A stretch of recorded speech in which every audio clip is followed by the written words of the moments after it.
Why did it start midway?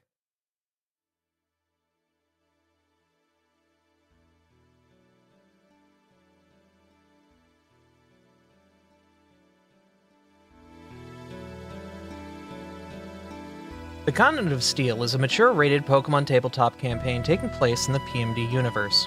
It uses the Pathfinder 2e system as well as side effects custom module, the Pokefinder Exploration Society mod.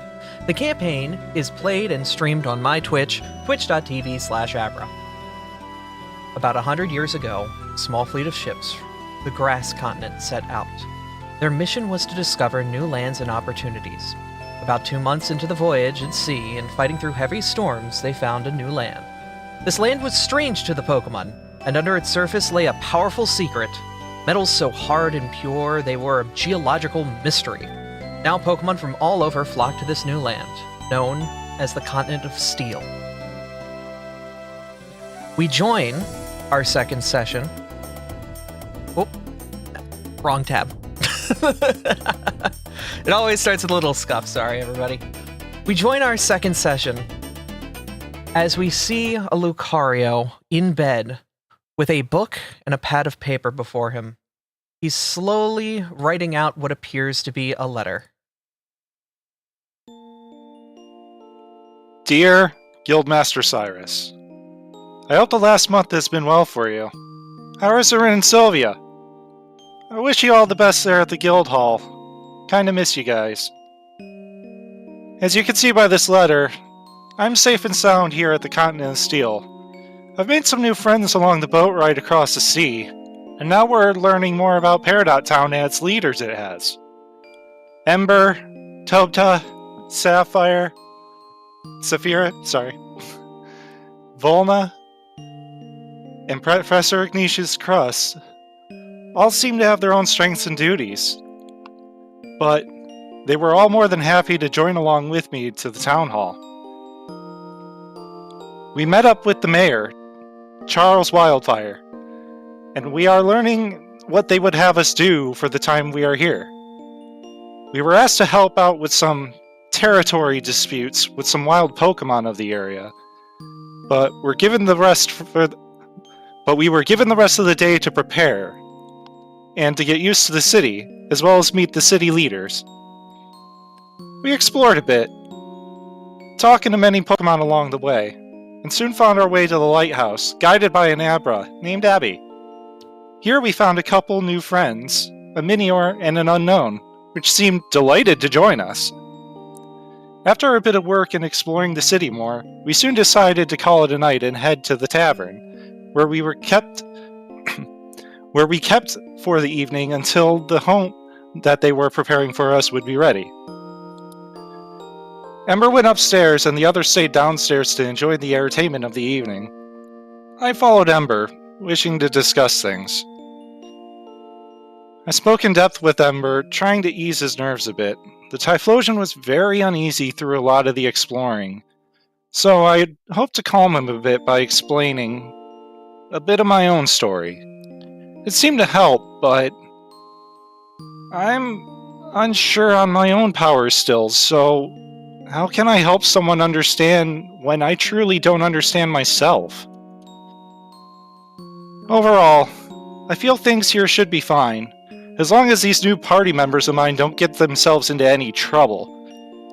As Artie kinda stops with his quill, he looks over to the beds over to his side, looking at 3 in particular, then going back to his work. Speaking of trouble, Volna, Saphira, and Professor better prepare for a conversation when they wake up. I have much to say to them. So until my next letter, Master Cyrus, you all keep working hard at the guild and tell Zorin I'm sorry for the sudden departure. Thanks. Artemis Quitar, Guildmaster in Training. Lucario takes the letter and puts it down. And our scene changes as we move over to follow the professor as they begin to leave the tavern. Professor, what are you doing? The professor is going outside of the limits of the town and finding a nice wide patch of smooth stone ground, accompanied by their minior. When they find a nice stretch, will sit there and meditate, activating their tremor sense to feel the stone beneath them and their kinetic aura. After a while of this, sitting there contemplating the stone beneath his foot, he will use the tremor ability from his kineticist class to end the kinetic aura and shake the ground around him. As he does so, he says under his breath,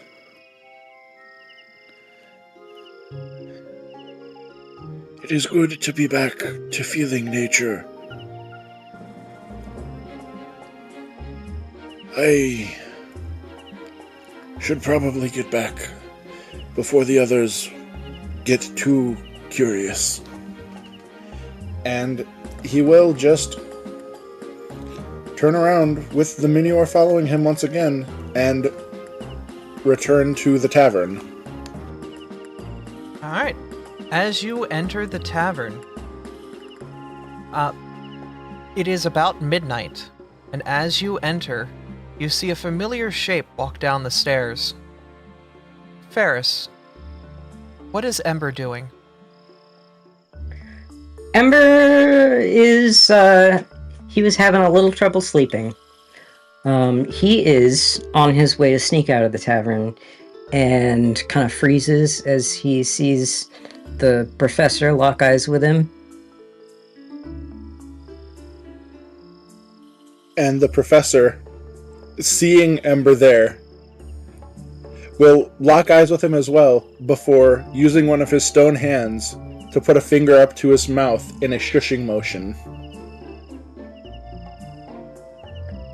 Ember is going to tilt his head. He doesn't react all that much, but he does acknowledge you, and he heads out himself. As the two pass in the night, Ember, what are you doing? All right.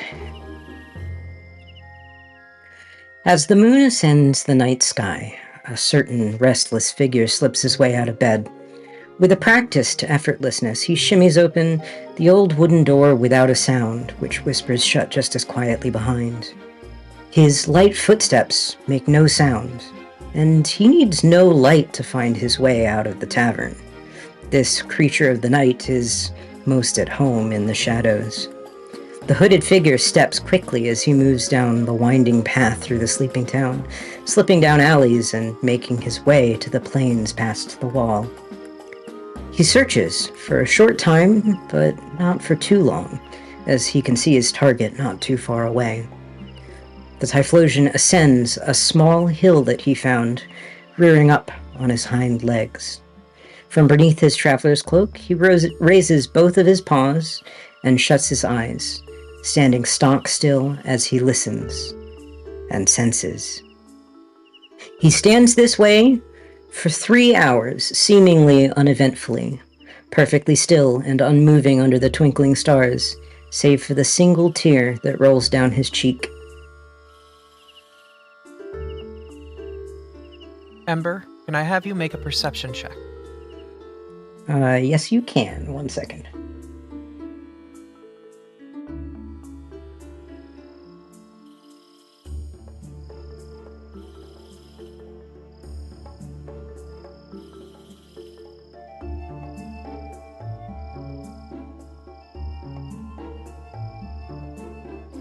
You look up, and you see that the sky full of stars is slowly getting more and more covered by clouds. The splotches soon blacking out the night sky. It sounds as if rain is coming. Well, come on, I guess we'd better head in. He says to nobody in particular as he scurries back to the tavern. Alright, as you enter the tavern, all is still and quiet. The tavern itself having gone to rest for the evening, and its staff having packed things away. Soon, slowly, the rain comes over everything as the morning begins. It's about 5 o'clock when one of the first of you wakes up. Toby. Yes. Did you have something you wanted to do when you woke up? Toby definitely has a dedicated morning routine. Standing up before the sun has even risen in the sky. As you rise, can I have you roll a d20? Yeah, of course.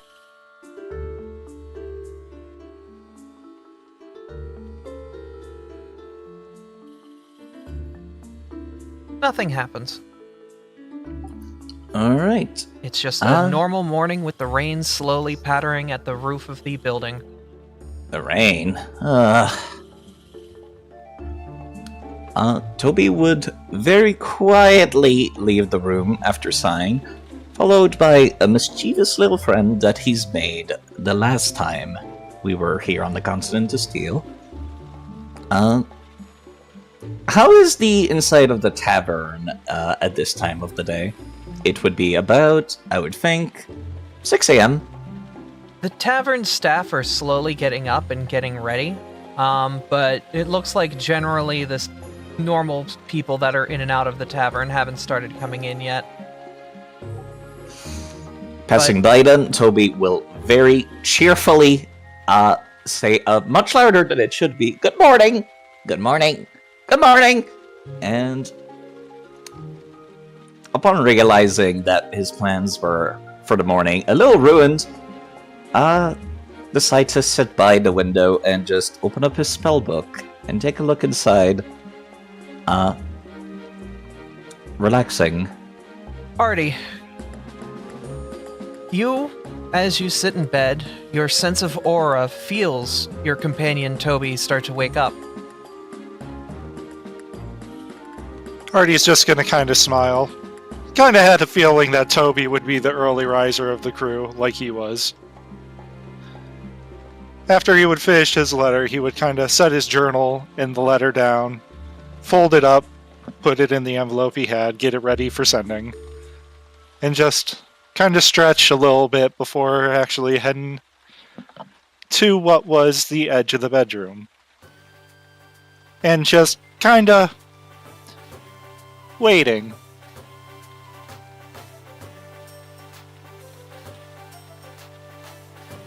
Slowly, as the morning rolls in and time passes, the others start to awake.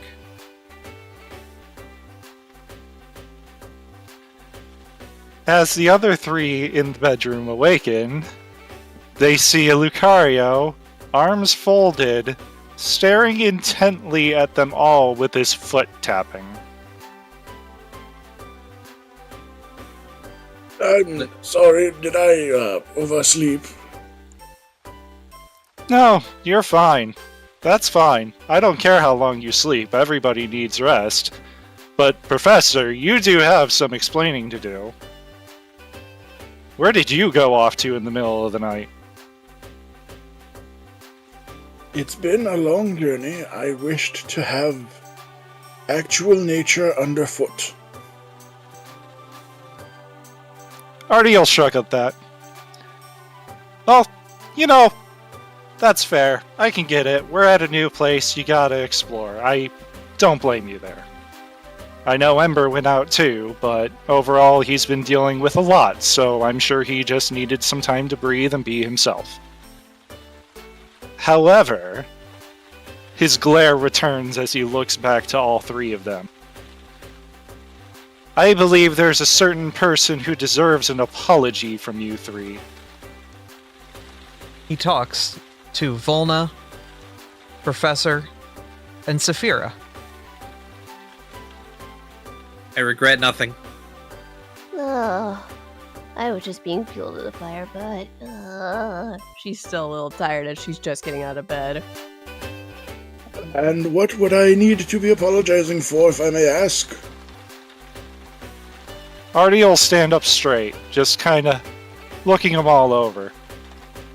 No Pokemon should be ever forced to do anything they don't want to do. Understandable, but I must also say, as you said, how we all need to sleep. We all also do need to eat, despite some people's perceived stigma about it. He rose a finger. However, Toby said that they had eaten prior. We should have believed that. And I not don't all believe of he us- had any intention to lie. Not all of us eat normal food.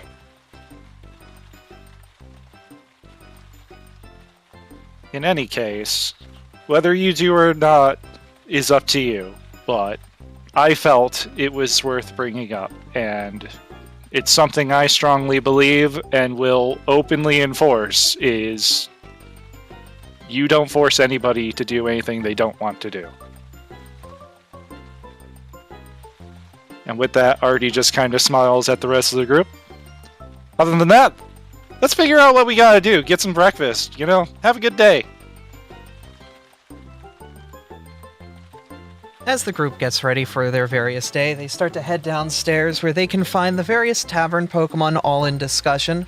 There are some various figures here that you recognize before. On the couch, laid out, is Joan talking to her staff. To the side are the two, the waiter and waitress, the Gardevoir and Curlia, the barkeep and their assistant, as well as one of the entertainers from last night, a bard, I'm gonna pronounce this Pokemon wrong, I'm so sorry. Waxley, Quackleval. Quavel. Quacklaval. Thank you. Quacksquavel. Yeah, like Quacks- carnival. Yes, Quacksquaval. As well as a pig knight and a rat, both wearing chef hats.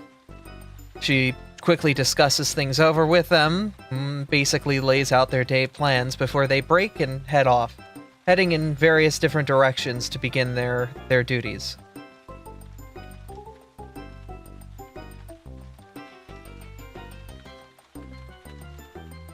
The Curlia and Gardevoir look over before quickly doing a game of rock, paper, scissors, the Curlia losing and walking over to the group. Good morning.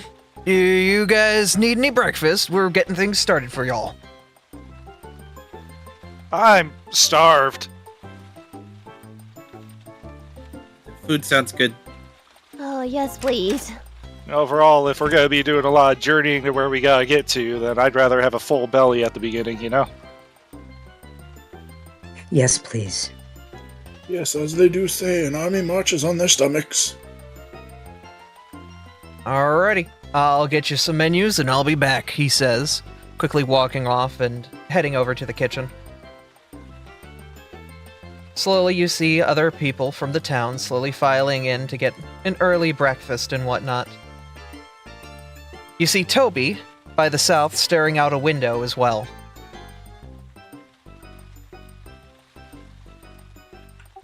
Oh, hi, Professor Crust. Good morning. Good morning, Toby. Doctor. Toby had very much noticed them approaching, and quickly gets his note out of his book and stops doing standing squats as he was reading it. Please, my friend, come sit. Right. It is still morning. We probably should eat something, shouldn't we? Yes, Nervousness very much being read on his face. about that, Topta. I do apologize for my actions yesterday. While it may have come from a place of concern, it was also... I understand. No, sir, please. Oh gosh. I assure you, there's nothing to apologize for. I just don't get as hungry as most other Pokemon do most days. I know it's weird. I've been told. Alright. I guess I would like to try to sense motive. Oh god. Okay. Roll your perception. And then we'll put that against Toby's bluff plus 10.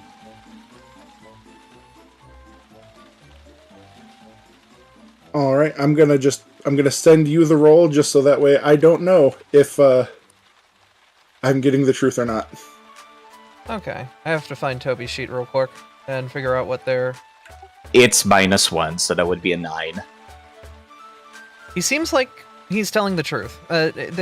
Toby, they seem like they're being honest here. Either way, I do still want to apologize for chasing you all over town, and I will be more mindful in the future. Professor, look at me. Toby goes to reach to put a hand on the professor's shoulder and then reaches a little further back to put it in the same height on his shell. Let's go eat something. Don't worry about it, I assure you. I do eat.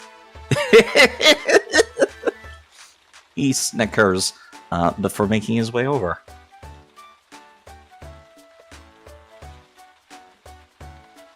As you begin walking over, you see the doors to the tavern open up to the south, and a very familiar set of Pokemon appear to walk in. Hey, is that the crew from the ship? They think it is. It appears as such. The Gumi and Poniard quickly head off to go to their own table, as the newly crowned captain joins you guys at this table, smiling wide.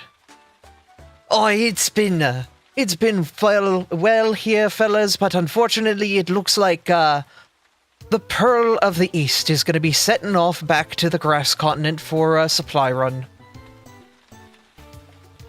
Oh, damn. I guess that kind of makes sense. You see the old captain of the Jewel of the West slowly making her way behind. She pats William on the shoulder once and says, You're gonna do well, kid. Just respect her and love her, as a good boat should.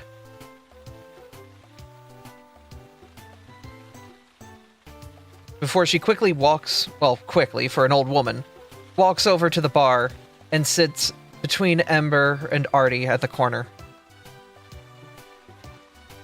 She gives a nod to the bartender and puts down a sack of money before the bartender takes out what appears to be a crate of a lot of liquor. Big bottles just full of liquor. She passes him the money. He passes her the liquor. She looks between the two of you and nods. I'm going on retirement, as they say. And Artie's just gonna smile back. You enjoy it. I'll be taking the Jewel of the West out and finding a place to run her ashore one last time. Basically find a little place to settle down with her and have a nice life.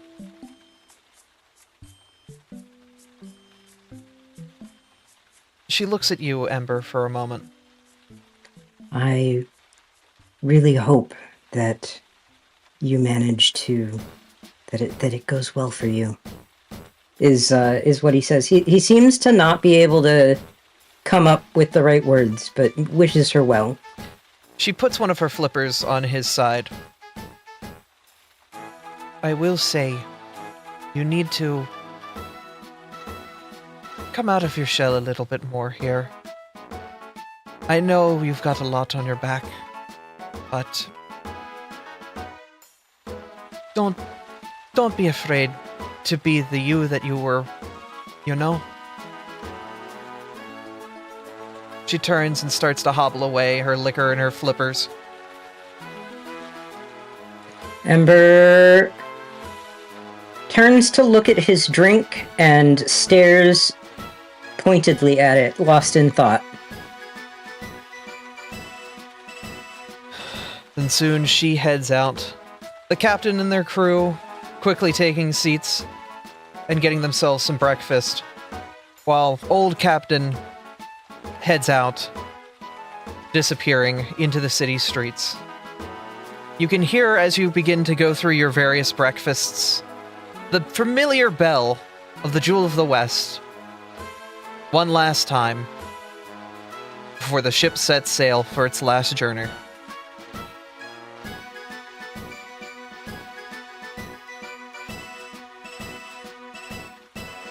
As breakfast begins to wrap up, and things seem to continue with the rainstorm outside, a familiar face for most of you seems to be walking into the bar, telepathically lifting some umbrellas with them.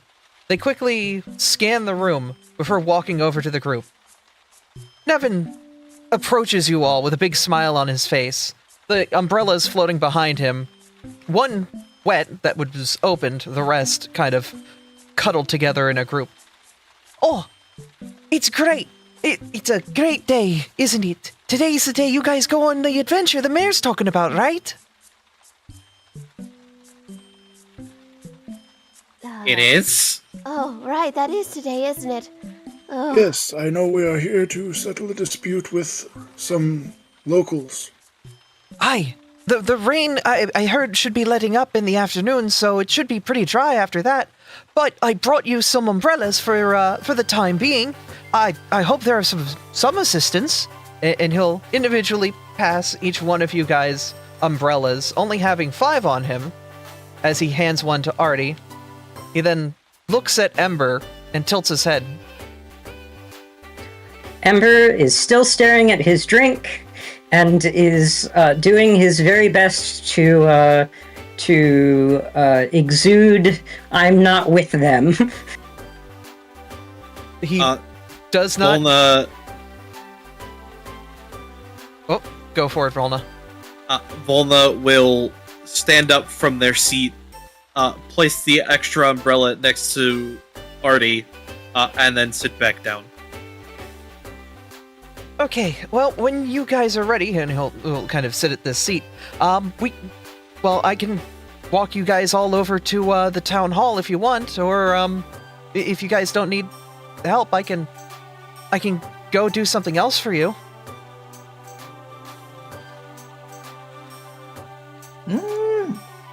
It would be nice probably to get a little bit of a debrief once again about the locals that we have to go and talk to. Okay, I don't know. I don't know a lot about them, but there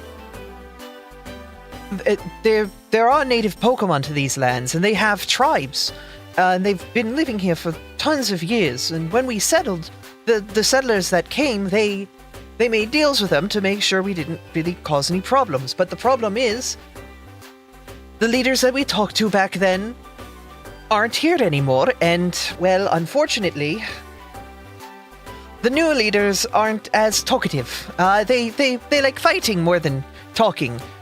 So yeah, that's kind of the problem we have. Yeah, fighting, I did say. He smiles a bit and looks on. So the mayor is basically asking you to go fight a bunch of Pokemon. I hope you all know how to fight. Oh, we don't have to worry about the fighting part. I love it. Artie's just gonna kind of smile and look over at the sailors. A growing look of concern goes across Nevin's face as you laugh maniacally, Volna. Okay. Well, if you need anything, I'm always around. I do apologize for my compatriots' behavior. Rest assured, we are all capable combatants in our own right. Okay. Wonderful. Yeah, so I'll be heading out, and he'll lift his umbrella with his psychic powers before walking down south. If you need anything at all, don't be afraid to ask. Nevin? And he kind of awkwardly walks out, not quite sure how to handle the situation. Toby kind of just waves him away with a big smile. Yeah, this is normal. This is normal. Don't worry. Well, anyway, we should probably finish up here and head out. Alright. So at this point, it's about early morning, about 7 in the morning. The town is just starting to wake up. You can go to shops one last time if you have anything you'd like to do or need to do. Or you can head over to the town hall, which appears to be slowly lighting up and starting its day. Artie will want to drop off the letter, but overall, that's the only thing he really wants to do. Okay, we don't have to move all the way to that scene. We'll quickly abridge it. As you walk into the post office, you see the large Dragonite that you met yesterday there. She is just organizing and going through customers and making sure everything is set up before you walk up to her. Good morning. She smiles. Good morning. You're one of those adventurers from yesterday, aren't you? Aye. She nods a little bit. Is quite happy to see you. Do you have a letter too? Yeah, I plan on checking in with my guild quite frequently as long as we, keep on exciting adventures and such. Mm-hmm. You know how guilds work. We love to hear tales about that type of stuff. Okay, is this local or International. Okay, intercontinental. But yeah, okay. And she's very quickly, hurriedly getting her things together, and it's like, is it express or can it go with the main load? He kind of shrugs a little bit. It can go with the main load. It's not really a rush. Okay, 2 copper, and it should be delivered in about a week's time when I take the primary parcel across the sea. Perfect. Couldn't ask for anything more. Okay, can I ask something? By all means. The shrew that you were all with, who made their scarf? Artie's gonna ponder on that for a moment, but he doesn't think that Toby said anything to him about his scarf. Don't think I mentioned it to anyone except possibly Professor Crust, and even then, I did not out of character. Well, I noticed the quality of the stitching on it, and I was curious who made it and what their technique was. I'm learning how to use needles myself, and I'm always interested in learning new techniques and whatnot. Upon hearing that, Artie will just give a small nod. Well, if anything, I can tell him that you were curious. I'm sure he'll be interested. All right. Thank you. Yeah, absolutely. You guys have a wonderful day now. As he walks out the door, he just kind of gives a small wave. And she waves back and resumes her work. Rejoining with the group and heading to the town hall at this point? May Yeah. I... What's up? Go for it, Ferris. As Artie gets back, I just want to pull him aside for half a second. Oh, hey, what's up? How did you know that I was out last night? Artie's gonna kind of blink for a second, but at the same time just let out a reluctant sigh. It's something I have to live with. I actually hate it. I can pretty much sense any living creature's presence within a certain radius of myself at any given point. And I can't control that. Ember, I think he's just gonna leave it at that. He'll like nod and turn away. He's not gonna pry anymore. And just kind of, yeah, I think that satisfies him. Okay. At that point, as you're walking away, you see Artie's ears actually start to droop because it's actually something that's bothered him for a long time. Very interesting. Okay. Does anyone have anything else they would like to do before we head on over to the town hall? Well, actually, Artie, upon walking back to the rest of the group, would regain his composure and walk up to Toby. Oh, hello, Sarah again. Hey, so you know your Dragonite friend? Dragonite. The Oh, postmaster. the lady from yesterday. Right, right. What's up? What's up with her? She came to me curious about your scarf. She was, admiring the weave of it. Wanted to ask questions about it. Toby is clearly really embarrassed by this. I mean, why? No, it's just a piece of clothing. I mean, He's gonna kind of pat Toby on the head a little bit and shrug. To be fair, I'm no tailor myself, but it sounded like she was really into it, and she was really curious about it. So, if you got free time when we come back or something, just give her a holler. I think it'd do you some good. yeah, that might be nice. Toby kind of just trails off, looking to the side at his food, and you can tell this is the first time actually you've seen him eat anything. He's got like one of every single vegetable you can think of. But yeah, I probably should do that next time. Yeah. Gee, I wonder why she's noticed me. Take it as a compliment. Yeah, of course. Artie will just kind of give a small little chuckle as he stands up and smiles. Anyway, we should probably head to the town hall. We got a lot to do. Right, of course. Whenever you're ready. Everyone good? Yep. Sorry for introverting a lot there. Oh, It's you're fine. fine. Oh, it's fine. You head on over to the town hall. The doors are open, and you hear the sounds of many different Pokemon inside. More than free to walk in.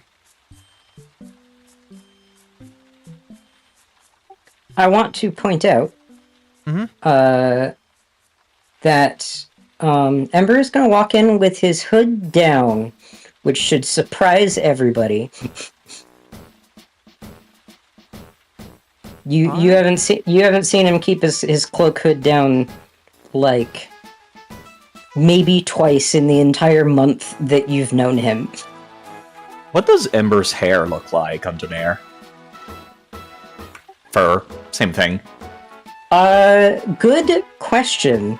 Other than the coloration, he looks very much like a regular Typhlosion. Aside from spooky powers, you would not tend to notice. If you were familiar with Hisuian Typhlosion, he is a weirdo.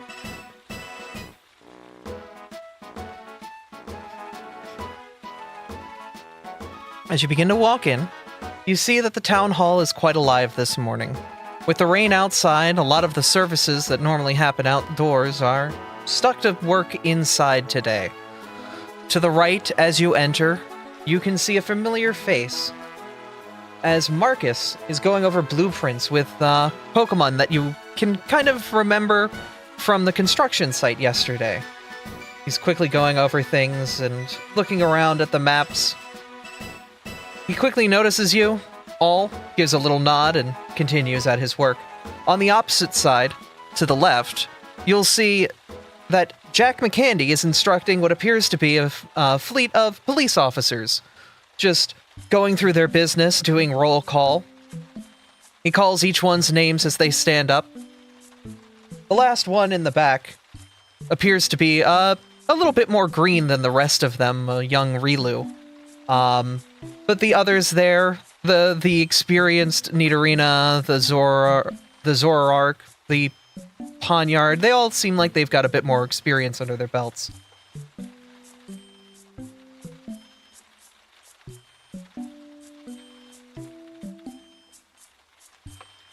Anyone want to do anything before moving further ahead?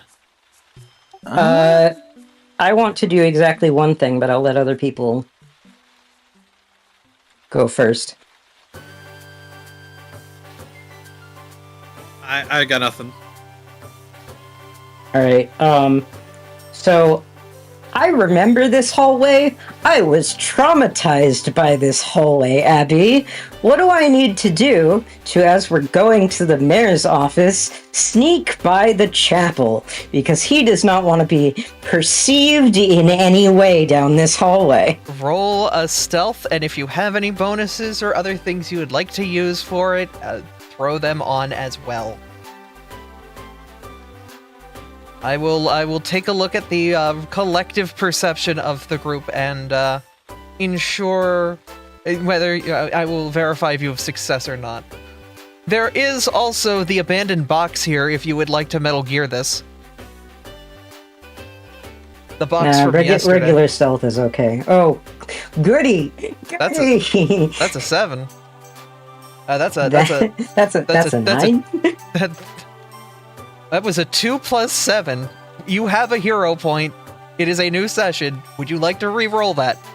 I absolutely do not. I think this is hilarious. Please let it slide.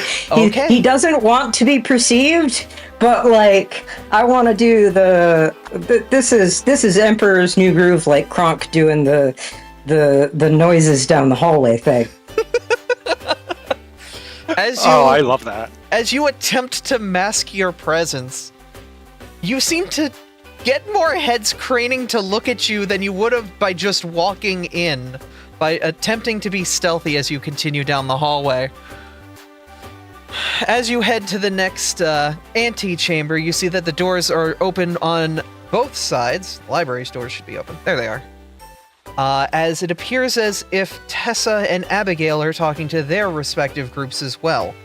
The groups are in discussion. On the left, it is Tessa talking with the various members, all seated on various cushions, and just relatively having a nice little chit-chat. It seems like it's a very good discussion. And they also appear to be setting up for the service for Rayquaza later this day.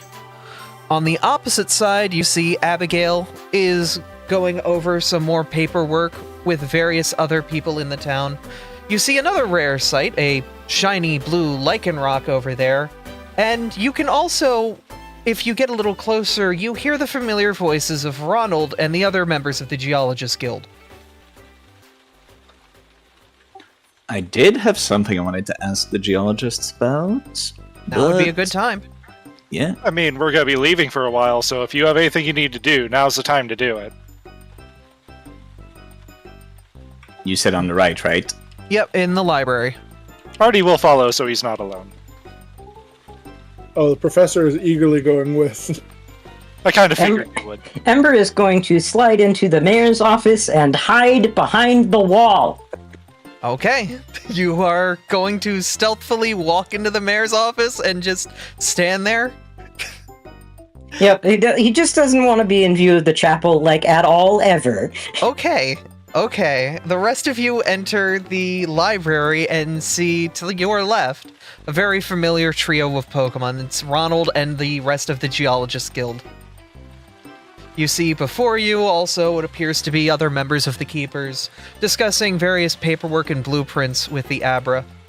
She looks over and waves at the 5 of you before resuming her work. Hey, Ronald! Mr. Ronald, do you have a moment whenever you can? Oh, of course, of course. What did you need? I meant to ask this a lot sooner. Do you think you could take a look at something that washed ashore near where I lived? Of course, of course. I would love to. Like, you have a weird rock or something? I have the weirdest rock. Oh. Toby will reach over to the backpack that was fashioned out of a barrel that he's been carrying on the back of him. Surprisingly spacious, and pulls out a little bit of a weird slab that kind of looks like, if you've ever seen what andesite looks like, it's kind of like that. It's covered in a couple of like engravings in not a language that he knows, and that's a language that the GM can completely decide. It's certainly in a language. And I'll need to like figure that one out. Yeah, would like to put it on the desk in front of them. It's heavy. It's very loud when dropped. But as he gestures to it, he's like, for some reason, this thing washed ashore, and I'm sure you understand that rocks don't normally... he kind of stops and looks over at the Geodude, and then like quickly reminds himself, no, I've been listening to the professor too much. And yeah, rocks don't normally float. The Geodude acknowledges that pause and gives you the wave as if it's fine. There's no like social issue there. He's like, I understand what you mean. Ronald takes a look at the stone, examining it, grabbing a magnifying glass and taking real close, deep looks at it. So he'll knock on it with his feather. It's solid all the way through. It doesn't have like an air pocket in it or something. Oh, there's an ad playing? Thanks, Twitch. We can quickly pause for an ad for a moment. Yeah, tell me whenever you're ready. All right, when people are back from the ads, give us a heads up. Polta, pumice is a thing that exists. Tom, what? Pumice. Like Yeah. pumice stones. Pumice? Are you saying that in character or out of character? Pumice, okay. Yeah, Pumice. pumice is volcanic rock. Yeah, but this is not volcanic, though. This is like the kind of stuff you'd find on a sheer, like, cliffside. Well, it's interesting because andesite. This looks like andesite, and andesite's normally found near, volcanic eruptions. Oh, ads have 10 seconds. Oh, okay. All right. So as you discuss, he looks at the stone. You would think this is andesite, but it's specifically not. There's something about the composition here that's different. I can't put my weather on it, but it's something definitely interesting. Does the rock react with, like, any solutions of any kind? Have you tried pouring, like, sulfur on it or anything like that, just to see if it reacts to any sort of chemicals? With that, Toby will place the palm of his hand on that thing and cast at full force an electrical spell. Oh! With absolutely 0 damage. What in the... It's impervious. And then he'll repeat it again with basically his entire repertoire of spells. It does not even, like, reach the table in any way. You hit it with cantrip after cantrip after cantrip, nothing. This thing just does not budge, and Ronald is just perplexed the whole time. This is incredible. Even a psychic blast for good measure. This thing is just rock. Huh. That's incredible. We need to figure out where more of this is. This could change the foundation of, well, society. This is exactly what I was wondering about. You've been around this place for much longer than me. If it's volcanic, is there any volcanoes near the continent that we could go and check out? This was a subject of interest for Professor Crust as well. Sadly, we haven't really explored a lot of the continent, but from the geological records that we can get, there do appear to be signs that there is a fault line or something. There's a mountain range up north that stretches for as long as we've been able to see it. We haven't been able to really go and explore it, though, because it's filled with a lot of really nasty Pokemon. And, well, yeah. I can imagine. Yeah. I used to live next to a mountain range, too. As a matter of fact, I think one of my parents might be, yeah, don't worry about it. Okay. Well, yeah. No, I mean, there might be more there. I'm not sure, but the floating impervious rocks, we need to figure out where more of this is.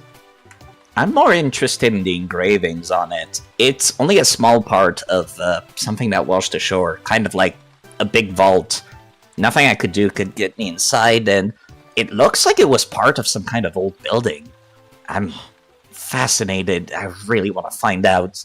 You're saying this rock could be man-made? If people have figured out how to carve this, yeah, it definitely would be a hell of a feat, to say the least. Amazing. Yeah, if we could figure out how we can make more of this rock, it could change the foundation we set our society upon. Do you know how good a rock like this would be good for any structures that we constantly need to use and repair? We would never have to worry about rebuilding anything, ever. Yeah. Also, I think Kane had a thing he wanted to do to get in on this. Please, I don't want to pretend I'm the main character. No, this would have been like a background thing that happened before we came out here, like back when Tobta had originally shown me the stone. Yeah. And since you already said it's, carved, it has like runes and such carved into it, the professor's kineticist abilities would not work on it. Oh, right, because man-made, of course. Mm-hmm. As you discuss away, Artemis, you've broken from the group with Volna and Saphira. What are you up to? Overall, Artie just saw a lot more people over here and got curious. Okay. As you approach, you hear what appears to be the group of Pokemon talking about bylaws, getting things established for what appear to be a scheduling system for staff at the lighthouse to keep it maintained. And you see Chai, the Sinistcha, going around grabbing books for reference, looking at various oils and whatnot that have been used and ways to illuminate the lighthouse. And the Bidoof is sketching things down with his little paws as Abby kind of organizes the group and then turns back. Oh, hey, you're one of those adventurers, right? It's, we're kind of doing our work meetings, but do you need anything? Artie will just give a nod. Nah, I was just mainly listening in because, with what I might be doing, it would be very important for me to learn some of this stuff. He just kind of laughs embarrassed and gives a head scratch. I've never been the best at city development and such, and I may have to learn how to do it. Oh, well, I mean, yeah, if you wanted to, you could definitely sit in on the meetings. I mean, another ear helping out is always appreciated. Someone else that, could be a citizen's perspective rather than ours as the planners. It's always good to get, sort of a fresh set of eyes on things. Likewise on that. And if there's any tests that need to be done when we're on off time, I'm definitely a set of hands available, so... Well, yeah. It is Wednesday, my dude, but, It's what? it's Wednesday. He's-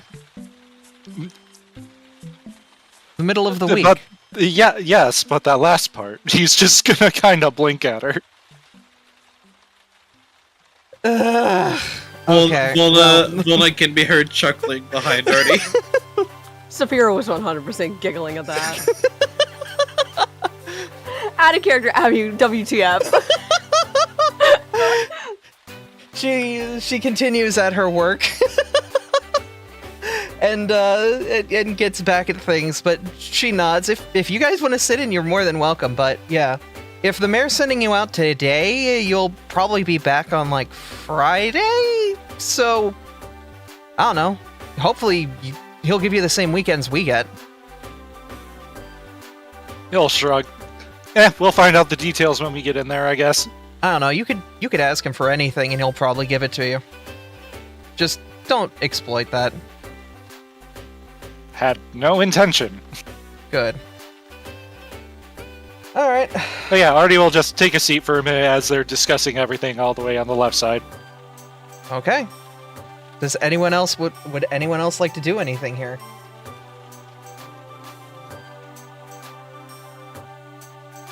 I think we're good. Okay. Alright. As things wrap up with the conversation between you, Ronald looks to Toby and nods. I think you should probably hold on to this.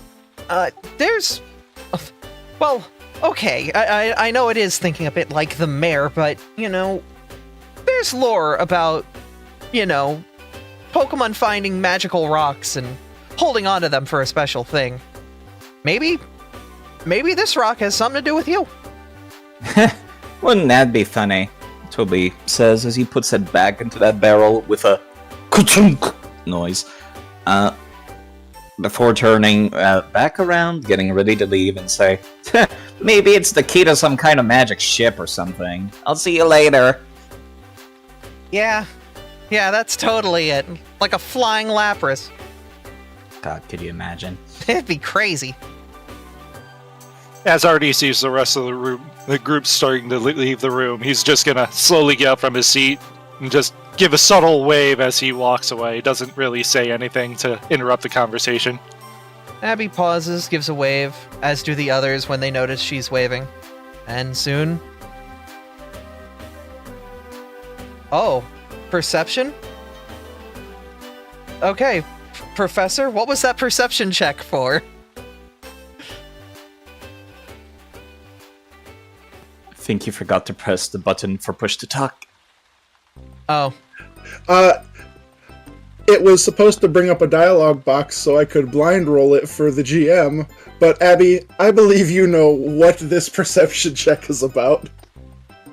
You look over and see the Lucario and the Abra talking. And in your mind, you see the shelf behind the Lucario is filled with love novels. And something in your mind starts to turn. And with a grin, the professor will turn to leave and just stop for a moment. Ronald, Hugh, Bismuth, there was something I meant to mention to you all yesterday. I found an amazing discovery near the lighthouse.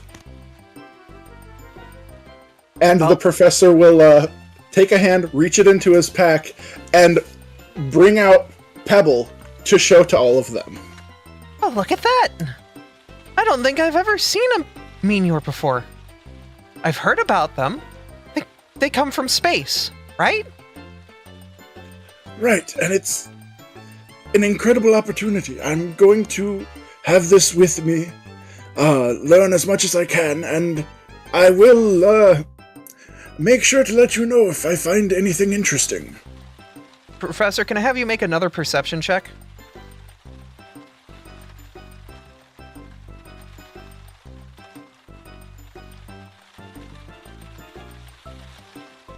That's a 21. At the mention of space, you see the Clefairy wince a little bit.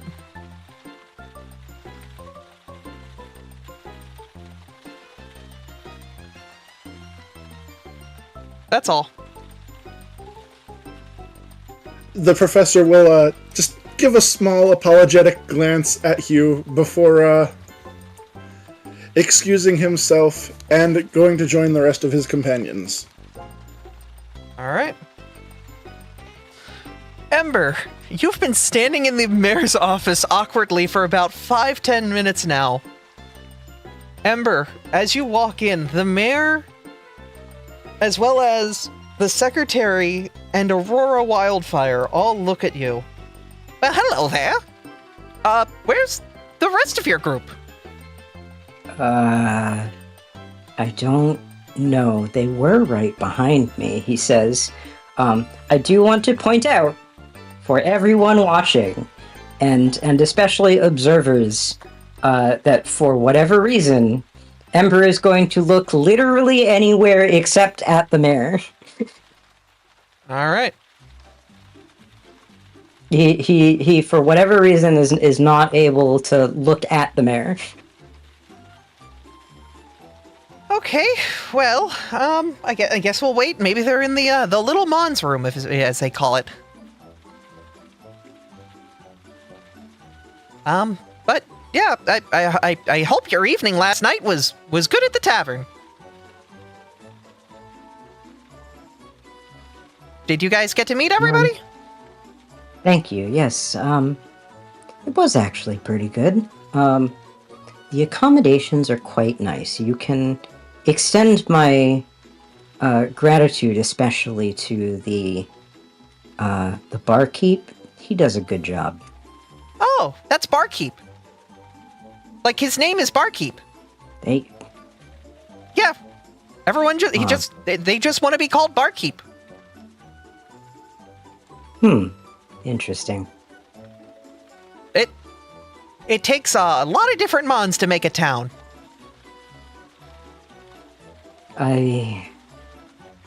Yes, there are some very interesting characters here. He says rather pointedly. I couldn't tell you what you meant by that, but it's lovely having you here. I love going to the tavern, but my wife doesn't let me look at Joan too long. Oh. That's all he's gonna get for that is just oh. You see Aurora slowly turn, the egg shape staying perfectly in view as it just rotates in place over to the mayor. She pauses for a moment and locks on him before her egg shape rotates back to going back to business with the secretary Sunkern. Good. All right, at this point, everyone can enter.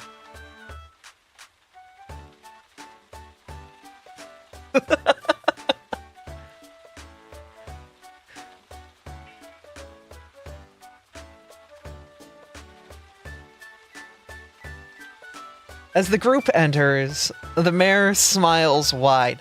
Wonderful, wonderful, you're all here. So we have the paperwork for you all to sign to, get the exploration team underway. Do you have a name picked out? Ah, dang it. Artie's just gonna blink at that. Oh, right. Oh, I knew we forgot to do something. It's fine, it's fine. I'm the mayor. We can hold off. How about when you guys get back, you give yourselves a name? How about that? Yeah, that might be best. Because overall, if it was just me, I would have just went under the name of the Twilight Brigade per usual. But it's no longer just me. Well, of course. But, you know, a group of adventurers traveling together, you gotta have a group name. It's, you know, like the Three Musketeers, which were 4 horses. But, you know. Right. Anyway, yeah, so basically what we would like you to do is, we'd like you to, you know, we have everybody kind of in-house today. If you want to grab any one of the 4 that I asked you all to meet, Tessa, Abby, Jack, Marcus, and take them with you, they can introduce you to the farmers out of town. I'd like you to talk to them first and kind of get their feel on the situation.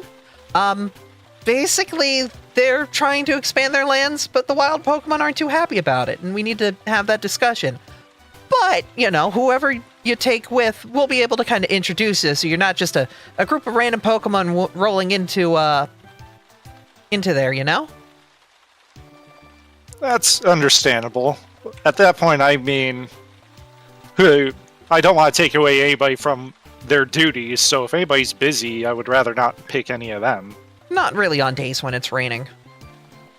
The problem is, the raining stops the construction, and because the construction stops, that stops Abby's work, and Tessa, once her service is done, she's free for the rest of the day, and Jack just pulled in the biggest criminal in town with Iggy, so he's riding high pretty well now, too. Ember winces, and everybody can see it. One moment, please. Okay. Well, of the... Toby? I think that the church lady seemed very nice and diplomatic. Maybe we should ask her to come. Aurora looks over at the group. Funny you should say that. She handed me a letter yesterday.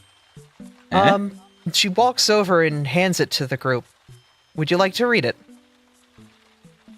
I look like I don't want to be here. I look like I really don't want to be here.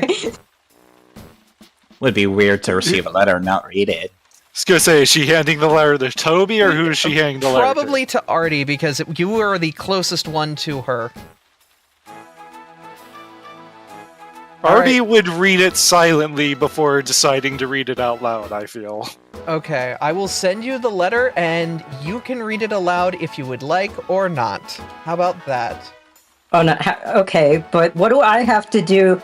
So I'm a morbidly curious sort. I don't care if he's gonna read it silently. What do I have to do to read it over his shoulder? Stealth? Okay, I would like to do that then. Unless you want to make this a bit obvious, at which point you could just do that. It's just Artie would notice you doing that. I think Artie would notice me doing that anyway, right? Okay, I then you can probably just- would, because he enters my range. You can. Okay, is everyone just crowding behind Artie at this point and reading the letter? Despite being a rage gremlin, I have some modicum of respect for privacy. Girl, I'm too short. Yeah, I think most of us are too short. It was also addressed to the group, though, right? Like she said. It was addressed to the group. I'm sending it to you, Ferris, if you would like to read it or whatnot. I've sent it to Artie and to Ferris at this point. And once Artie wouldn't try to hide it or anything. Obviously, he would feel Ember there, but he would allow Ember to be there because he's the reason why he's reading it privately to begin with. Okay. Based on the letter, would you like to read it to the rest of the group? I will let you guys decide this real quick. Since Artie knows that Ember's there, he's not gonna really shift his body at all, but his eyes are just gonna kind of glance to the side. Waiting for any kind of acknowledgement from the Typhlosion. If he walked away, he wouldn't say anything, or if the Typhlosion spoke up, he would, kind of thing. A thing that only you can feel is so again, normally 90% of the time, all you get off of Ember is a boil of a bunch of different people's thoughts. All of them are going to flash curiosity at once. At that point, Artie will clear his throat a little bit.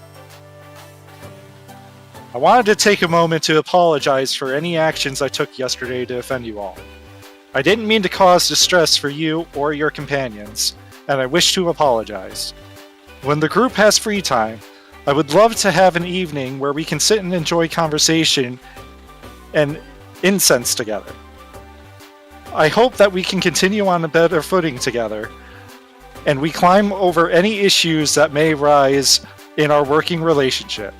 Yours truly, Tessa Saffron, Oracle of the Souls of Gaia.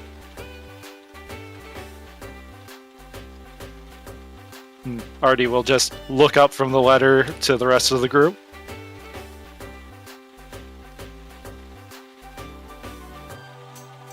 Well, you just received a letter. Yeah, nothing. No reaction. Just like stone face. Well, I was right. She does seem the most diplomatic. She definitely seems to mean well. So I hope everybody means well, though, but people are hard to judge, you know? Okay.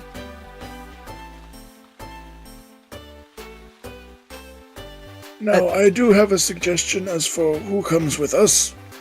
I believe that Abby was not horribly busy.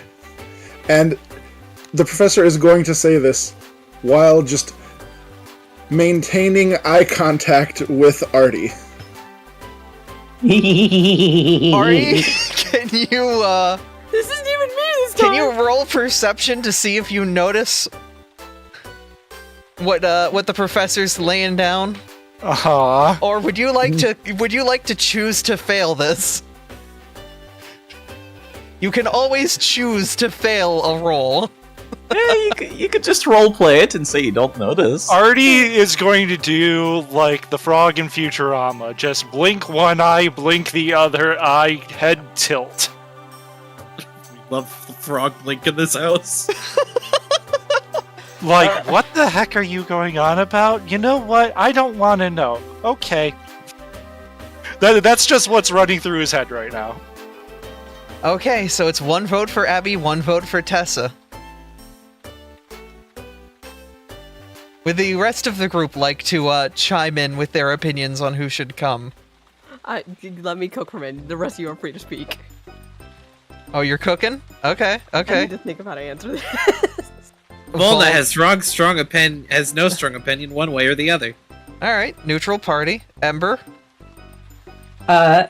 Ember, very specifically, is still at the character stage where he refuses to vote with the group. He's pretending that he's not with these people. Like, I don't know them. Like, I'm here, but I don't know them. I don't know why you keep asking me these things. Artie, what's your take? I am not being the deciding factor here. I mean, we still have Saphira, but it appears as if the vote's locked. Professor Crest? He voted for Abby. Voted All for right, then. Abby, yeah. You Yep. voted for Tessa. Mm-hmm.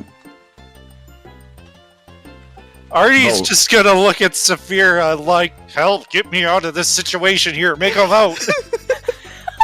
Oh, you've made a horrible mistake today, Artemis. I have, I don't care. As Saphira was listening to the professor, she has no clue what the professor's implying. So her mind thinks on it for a minute and just thinks very, very, like, broadly, and thinks like, Oh, is it because you think that Artemis and Abby would be friends? I'd be fine if Abby comes along then.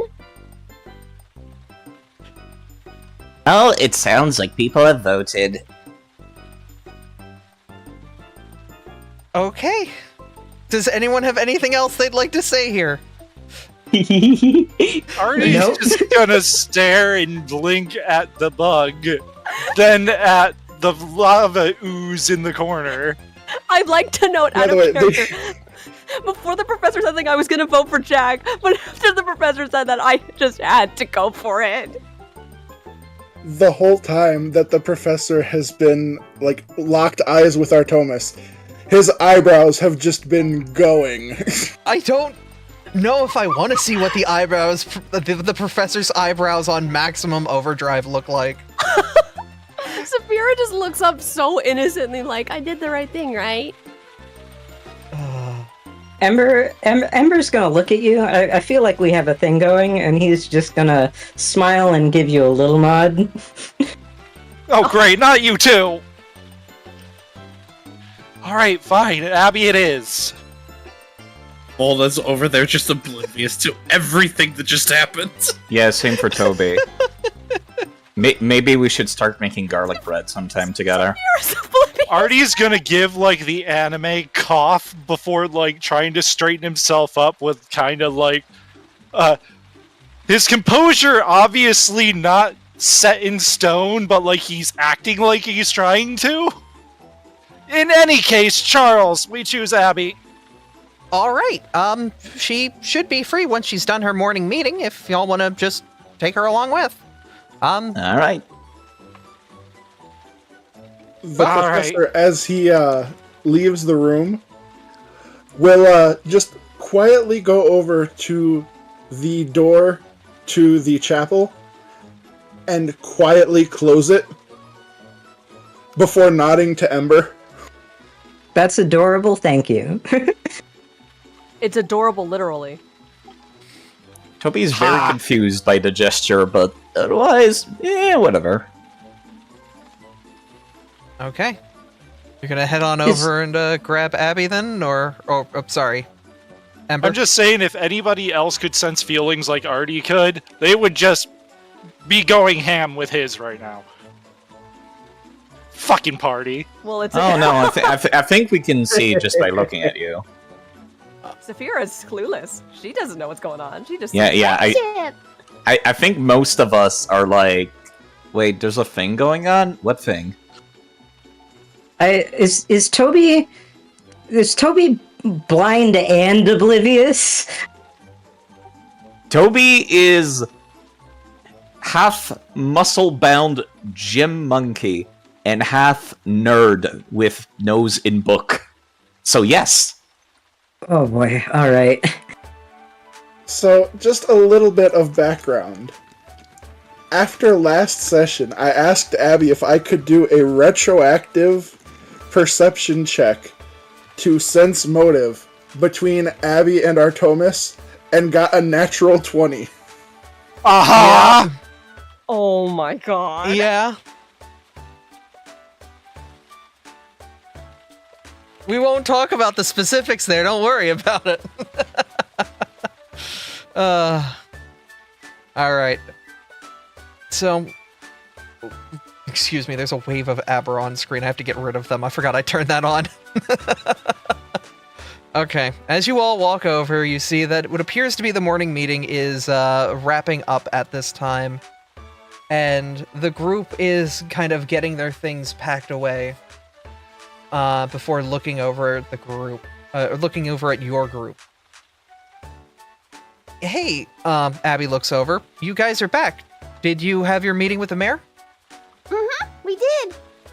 Okay, cool. So, what's up? What brings you to the library? Well, we decided, since you don't seem like you have much to do today, that you should come with us for the adventure today. Oh, like, just take you guys to the farm? Yeah, I would love to.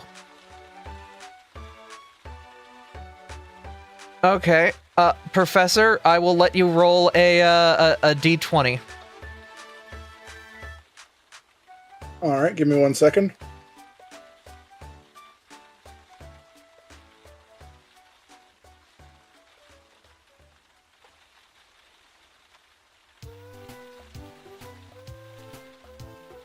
Oh no, that's a 1. You know what? Maybe this Abra and the Lucario would be good friends. Maybe Saphira is right. Maybe that's just where it ends. They're just good friends. They would be good friends, wouldn't they? You feel shifts between what you got last night, yesterday, and what you're feeling today. It's very weird. There's conflicting feelings. You're conflicting. The professor, despite this, is holding out hope. No, I'd like to think that, like, you get the feeling you've made a terrible error and now things are awkward after doing that. God, that's what I imagine it's like. Yeah, you've got that, like, wait, did I just do the right thing feeling? And suddenly that paranoia is, like, on you, like, Has my age gotten to me?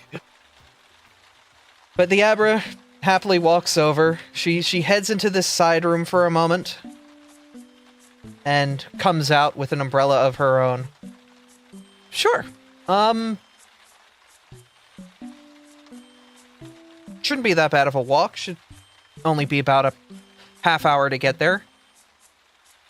This is going to be your first time leaving the city walls, isn't it? Yeah, it will be. All right. It's not too bad out there. Artie will just give a friendly smile, remembering that he has the second umbrella that he still needs to give to Ember in his pocket. As unless the party has anything else, we'll head outside. Nope. Right. As you head out, the path over to the farms is relatively easy. The trails inside town quickly fade from the cobbles to more of a gravel to essentially, once you leave the walls, it's basically a very well-used dirt road. You can see marks of the trails left behind by various carts and whatnot ferrying goods as you start to head towards the north where the farms are. Would you guys like to do anything as you walk?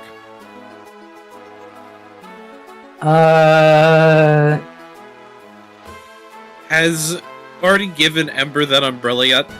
I would have before we stepped out to the rain. Okay. I figured you gave it to me because you have giant hammers, so you could just lift it above your head. Exactly. That was Artie's logic to that. That's why he Okay, didn't argue. I was about to That's ask the exact because reason. if that was not the case, I was gonna have Saphira request Volna hold her umbrella so they could both stay dry since they're smaller. Both small. I can also...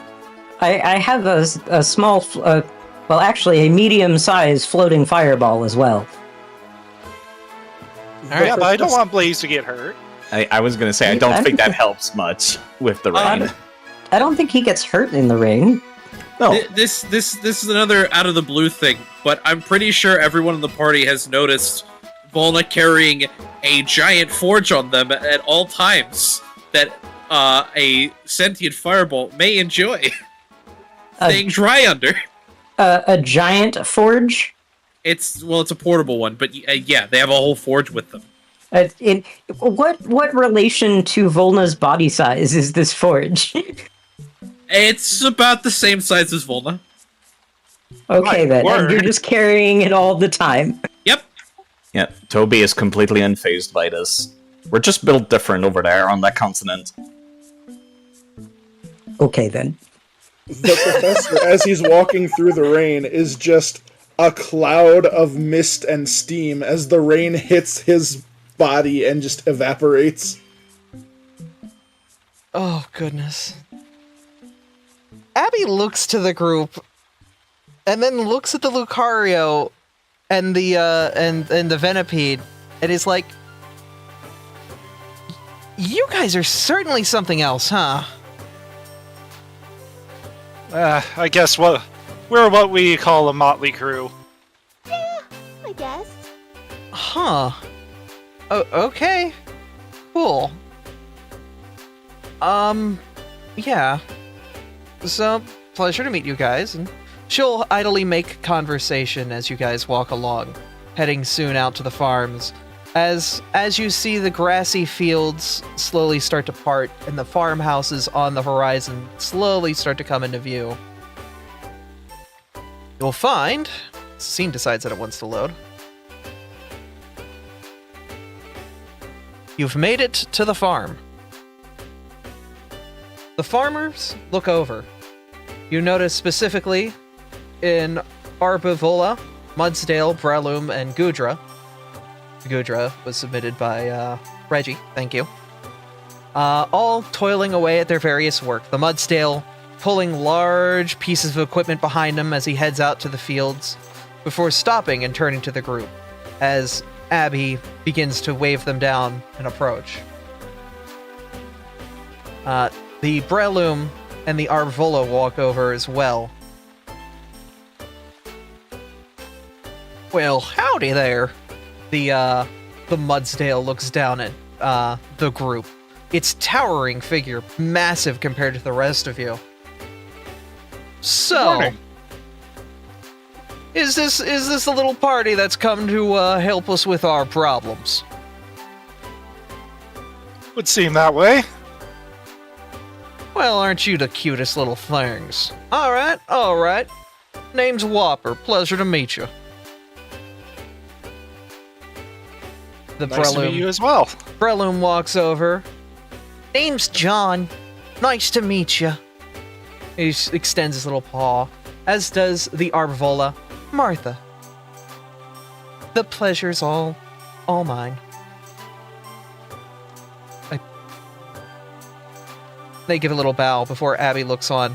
So, these guys are basically the ones running the town farms out here. There's a couple other households, but they're basically the group that I made. I spoke out of character for a moment. Sorry. Are you good? I'm Abby? good. I'm good. Okay, I'm pulling it making back. sure. I'm pulling it back. Okay. Abby looks on at the group of farmers. So these guys are basically the ones that are, they head up the biggest farms here, and the other farmers kind of follow their lead on a lot of things. We've been having issues with, well, obviously the native Pokemon coming and causing problems here, but also, as I'm sure you've heard from the Geologist Guild, the land here has been kind of brutal. Whopper turns and nods to the group. Yeah, my tools just keep getting beat up all the time, and I can barely get a field done. I used to be able to... I could probably plow everything you could see within a good few kilometer radius around here, but these tools ain't nothing, and I can't get them going. So, hopefully you guys can find some sort of fix to that, but the other problem is I don't like getting attacked while I do my job. I don't think anybody would. Can I take a look at the tools? Go for it. Where are they? They're actually on the back of Whopper right now. He is pulling a trowel with a lever on the side that he can grab with his mouth to engage it or disengage it. That's innovative. The blade of the trowel is incredibly worn down, scratched, and beaten up. If you'd like to repair it, I'd ask you make a crafting check.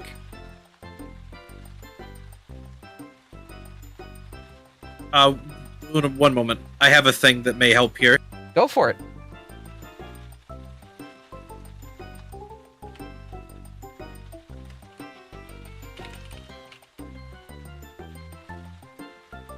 All right, improvised tool.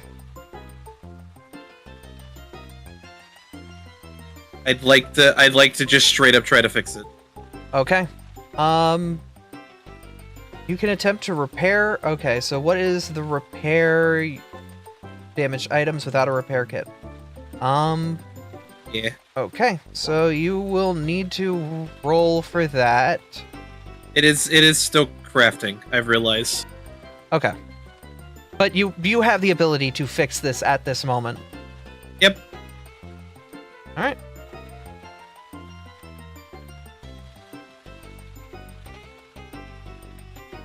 $19. 19. You quickly grab the trowel and start to examine it as Whopper releases the system off of himself for you to take a look at. He grabs one side of it and flips it over with his mouth to get it so the blades are pointing upwards. We've lost Sass. They might have needed to refresh. She was saying her Wi-Fi was spotty earlier. Yep. We'll give him a moment to come back.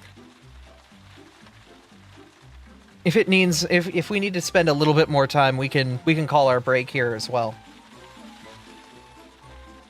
Yeah, it's 2 p.m. It might be break time anyway.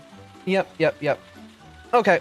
Then it looks like Sass's disconnect is going to be our kind of involuntary break for the moment. We will just pause for here and let people get a chance to relax and also restart our recording because the recording software can only go so far. Hydrate or dihydrate, nerds. Yep. Get your hydration on, kids. Get your hydration, get a snack maybe. Yep. Now's a good time for going to the bathroom, getting a break, all that stuff. I don't have a BRB screen ready because I kind of implemented this a little bit last minute. But we can just vibe here for a moment. Vibes. We can talk about behind the scenes things out of characters. Uh-huh. Mm-hmm. Uh-huh. Oh, but now I don't want to miss that. What's a break when you're not taking a break? Yeah, what is a break when you're not taking a break? We can Read call that it right mandatory. side.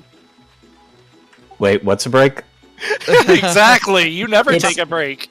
It's a Kit Kat when it's Yeah. not a break. Oh, I'm good at breaking things, though. I did see chat explode when I told you all the name of the Mudstale. Whopper, right? Yes. That's hilarious. It is a very big whopper. Well, it might be a play on Big Mac from... That was a suggestion that Oh came my through. God. Mhm. It might be a play Welcome on to Big Mac. Excess. Alright. Hi, Sass. We're taking our break, so we're going to restart Craig and whatnot. Okay, I want to strangle my Wi-Fi. That's Yeah. fine. That's fine. We'll Don't get worry back. about it. We'll get back to the crafting check and continue there from there. So let me just kill Craig. In actual like game relevance, is the Blade of the Troth removable? Yes. Fantastic. That's I why he's can't- flipping it over so he can like you can do that. Okay, well, Okay. I'll be right back. I'm gonna go to the bathroom and stretch. Alright. Do not take away that poor person's like actual farming tools. No, I'm not a monster. Craig has been stopped. No, it's there's an in-character thing that's going to happen that I think is going to surprise most of the party. I am now intrigued. Good. As you have metal spikes sticking out of you, yeah, that'd be interesting. I'm ready. I'm curious, actually. I recall last time we had like little drop-down menus. Was that removed? Wait, for what? Drop-down menus? For Yeah, like our like- proficiencies and stuff. Yeah, and skills. I really like that feature. Yes, I was gonna ask, but I don't know where they went off to. All I've done is update the core module. Huh. I don't know what happened to them. Sorry, I did absolutely nothing on my side. Yeah, that's kind of weird. Seems to be just some weird thing with the Foundry update, maybe. Let me go take a look and see if I can figure out like which module it was that did that. By which I mean ask Aoife, who recommended it to us in the first place. I mean, that works. Yeah.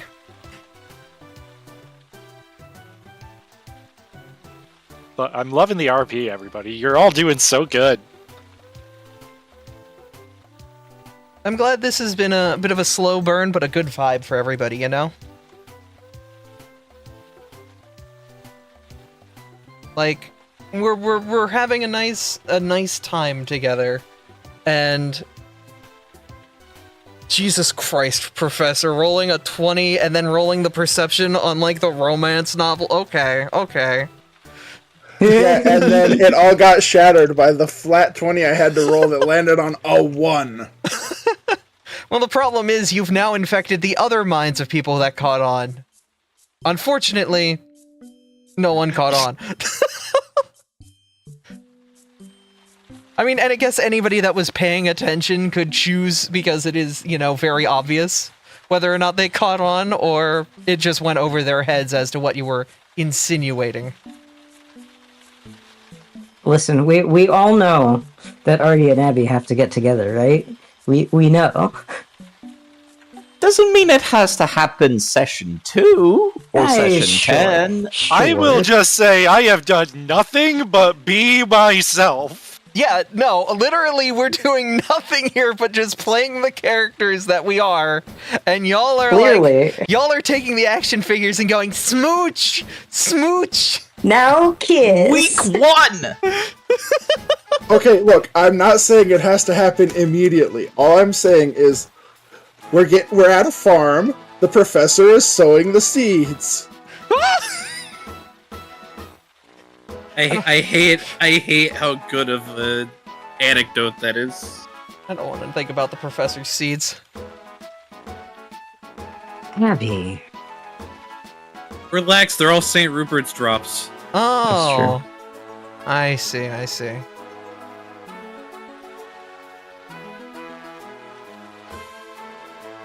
Where do I take 1d4 psychic damage from this conversation? The mind goblin tax. In real life, Listen. you just step on I a have to- D4. Step on Lego. I No, that's have not the psychic damage. That's physical damage. token action HUD is apparently the name of it for the drop-down menus we like. Token action HUD. Okay. Let me see if I can find them. I think there goes Sass again. Yep. Yep. They said they were BRBing, but yeah. Token action HUD Pathfinder 2E. I see it's there. But it is not verified for this current version of Pathfinder. So they need to update it. Yeah. That sucks. That sucks that you can't load out of date modules. I mean, I didn't know that this wouldn't have the compatibility, unfortunately, and I wanted to get Pathfinder updated because I know this update has whatever the newest book they just put out in. The Dead God book or whatever it is. Yeah. Oh, yeah. And I want to make sure I stay concurrent with that because if something comes out and it's like, oh shoot, that's really good, I want to use that.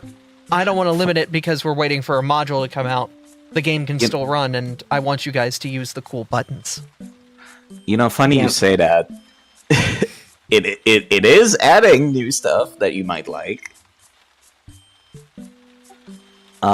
More specifically, it's adding demigod powers, but also like a nerfed version of them that function like archetypes.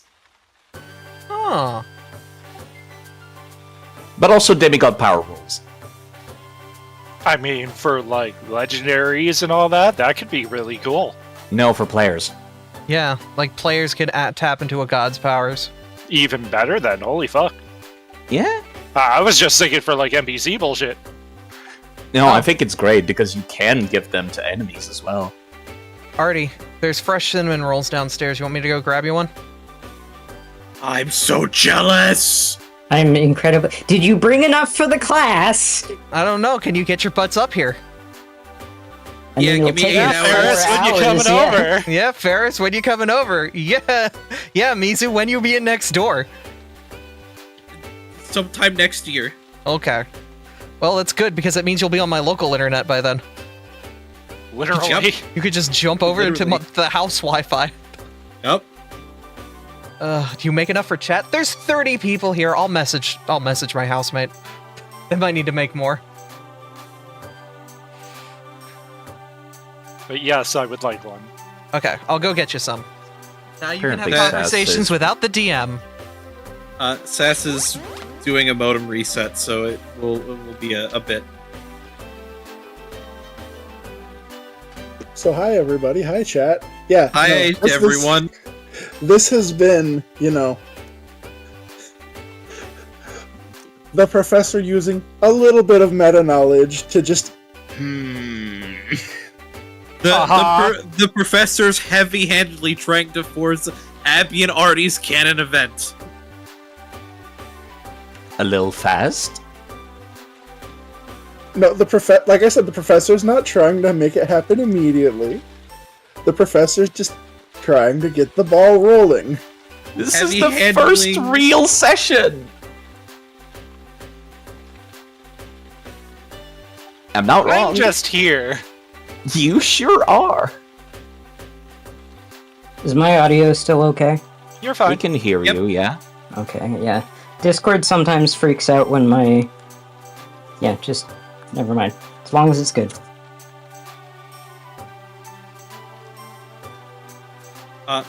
By the way, since the DM isn't here and we're not talking about game things, Ferris, I did a thing at work yesterday. Yes? I got to set up a Synology for the first time. They're lovely, aren't they? Holy shit, it's so easy. I know, right? This is the thing. I spent so long on, like, trying to poke Linux to do NAS things, and it's god-awful. And in Synology, you just, like, click 3 buttons, and it just works. Yeah, like I literally clicked a couple buttons and I There's now a box on my desk with 160 terabytes of storage set up in a RAID 6 ready to be used as a storage server. It's great. Yup. They're so good. They're a little on the pricey side, but like, oh, this is one of those like, let me just throw money at the problem to get the problem to go away, you know? Yeah, I looked up how much money is in that unit, and it's just a lot. I'm back. I got cinnamon rolls. Welcome back with rolls of cinnamon. Yeah, covered in icing. As they fucking should be. Think we'll be ready to go when Sass gets back. Okay. Just waiting for our Wi-Fi to play nice. Yep. Her dad's doing a modem reset right now. Ah, okay, Yep. okay. You, yeah, so the Synology is the thing doing the web server thing. Oh. Ah, very cool. Mm-hmm. Because it's easy. If I need to change the settings, I can go to the panel and it's like 2 buttons. They're so good.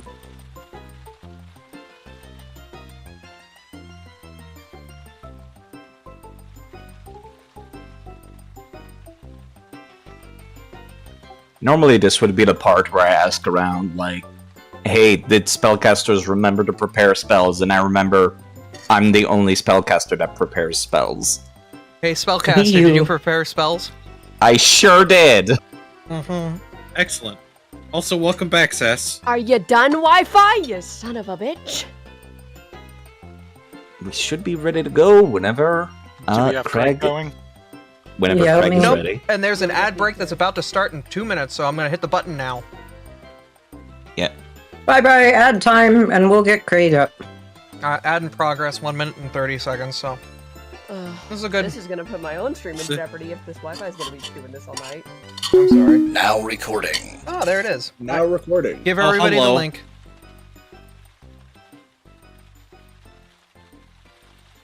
Please make sure you join the second link. Do not use the earlier one.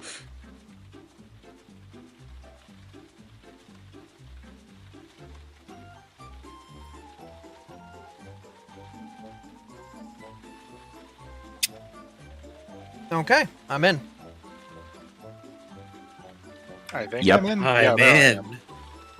Yep, I see everyone populating. I had to switch it back to my microphone again because it decided to default to my Elgato again. Oh. Kane, Yeah, if you mine go- does that every time. you can disable that as a microphone in your Windows settings, so it doesn't do that. But I use it in OBS, so that's the problem. Ah, Yeah, that's kind of the same issue I'm having. I see. Cinnamon rolls Like- have been put inside my mouth. It's the, what's the word? It's my capture device. It's not like any other kind of Elgato. It's the capture device for, like, my Switch and PS5. Yeah, I know. I have one of them too. Yeah. Sass, when you can, hit the link. So you're getting that clear recording? Yeah. Yeah. Also, if the DM's one too as well. I believe Lola's in there, but I don't know if Sen is in there.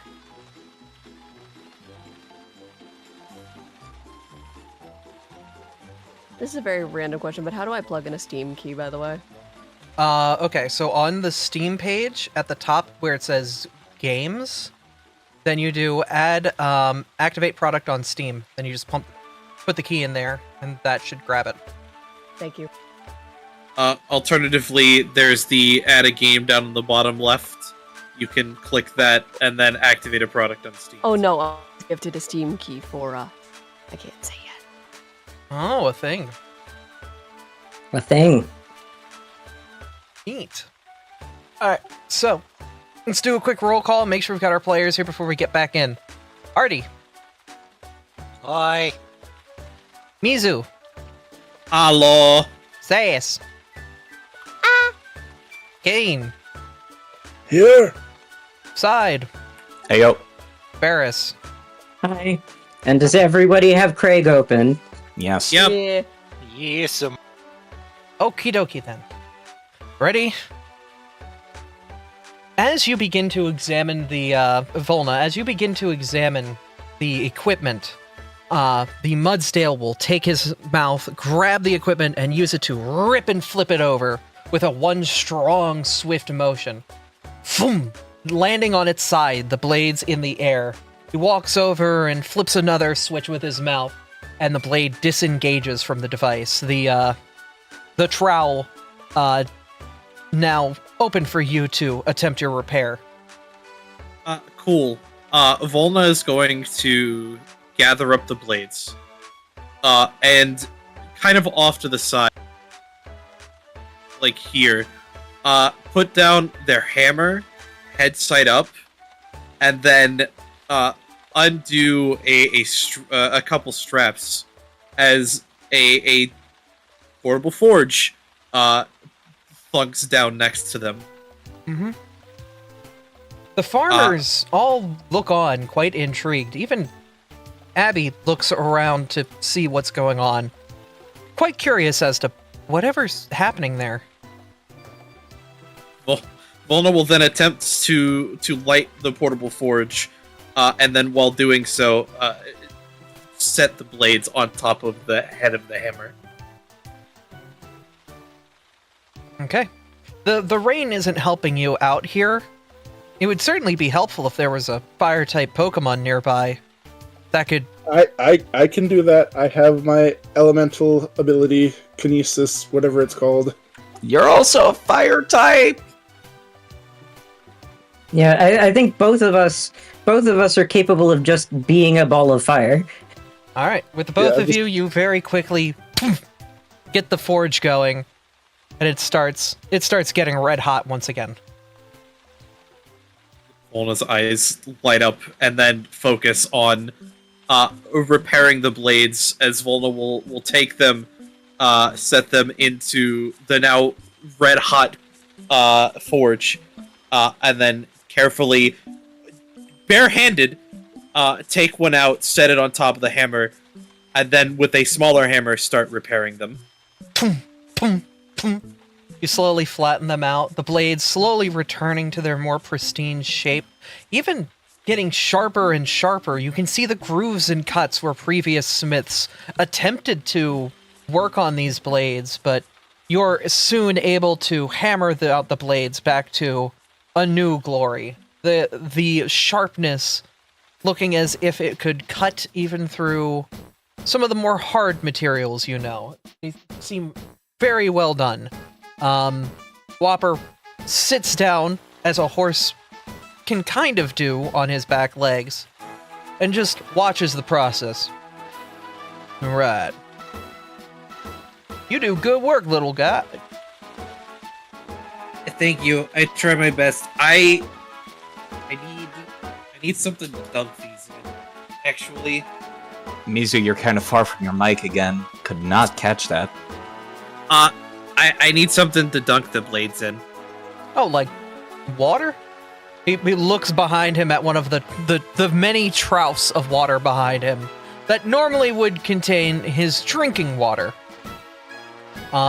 He gets up, walks over, and begins to grab one with his teeth, dragging it through the mud.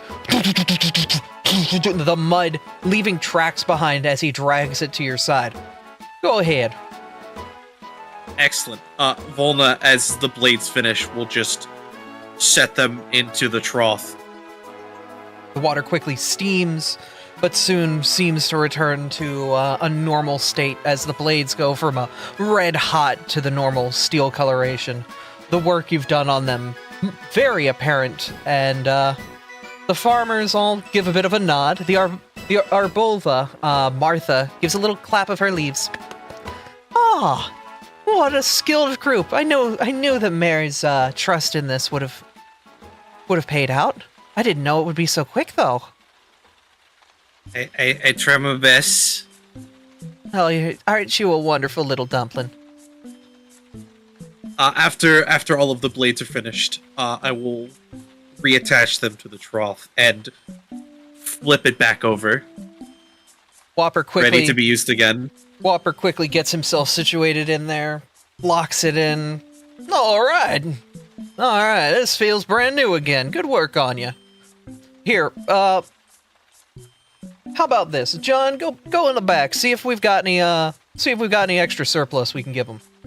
The Breloom nods and quickly pat, runs past.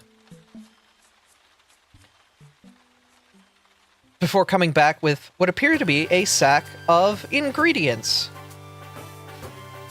Various random foodstuffs that are, might be of interest for someone. Specifically a Laurantis back in town. Oh. Well, that's very much appreciated. As we've been cultivating these lands, we're certainly finding some weird and interesting, native fruits and whatnot, and, we've certainly been interested in trying to cultivate more, but here, have some stock of what we've got extra to see what the town can do with them. Thank you. Oh, I'm sure they'll make good use of them. Well, that just leaves the other matter. It ain't easy plowing lands when you don't got lands to plow. Unfortunately, we got to figure out how we're going to deal with that situation with the natives. At this moment, Abby walks forward. I will say we probably want to try to bring up a discussion with them. But it sounds like the new leader's not really one for talking. But if these guys can kind of get her kind of situated and figured out, and hopefully she can come to terms and not try and fight everybody in town to see how strong they are. Now, what do you even know about this leader? We've heard a little bit of details, but not really much to go off of.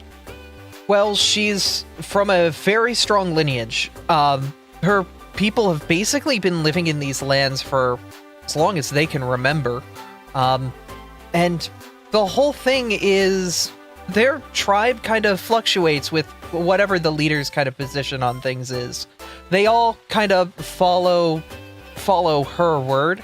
Her mother and her grandmother were much more kind, open people, but unfortunately, when they passed the kingdom on to the current leader, and she kind of values those old ways of, you need to be strong both in words, but also in fists.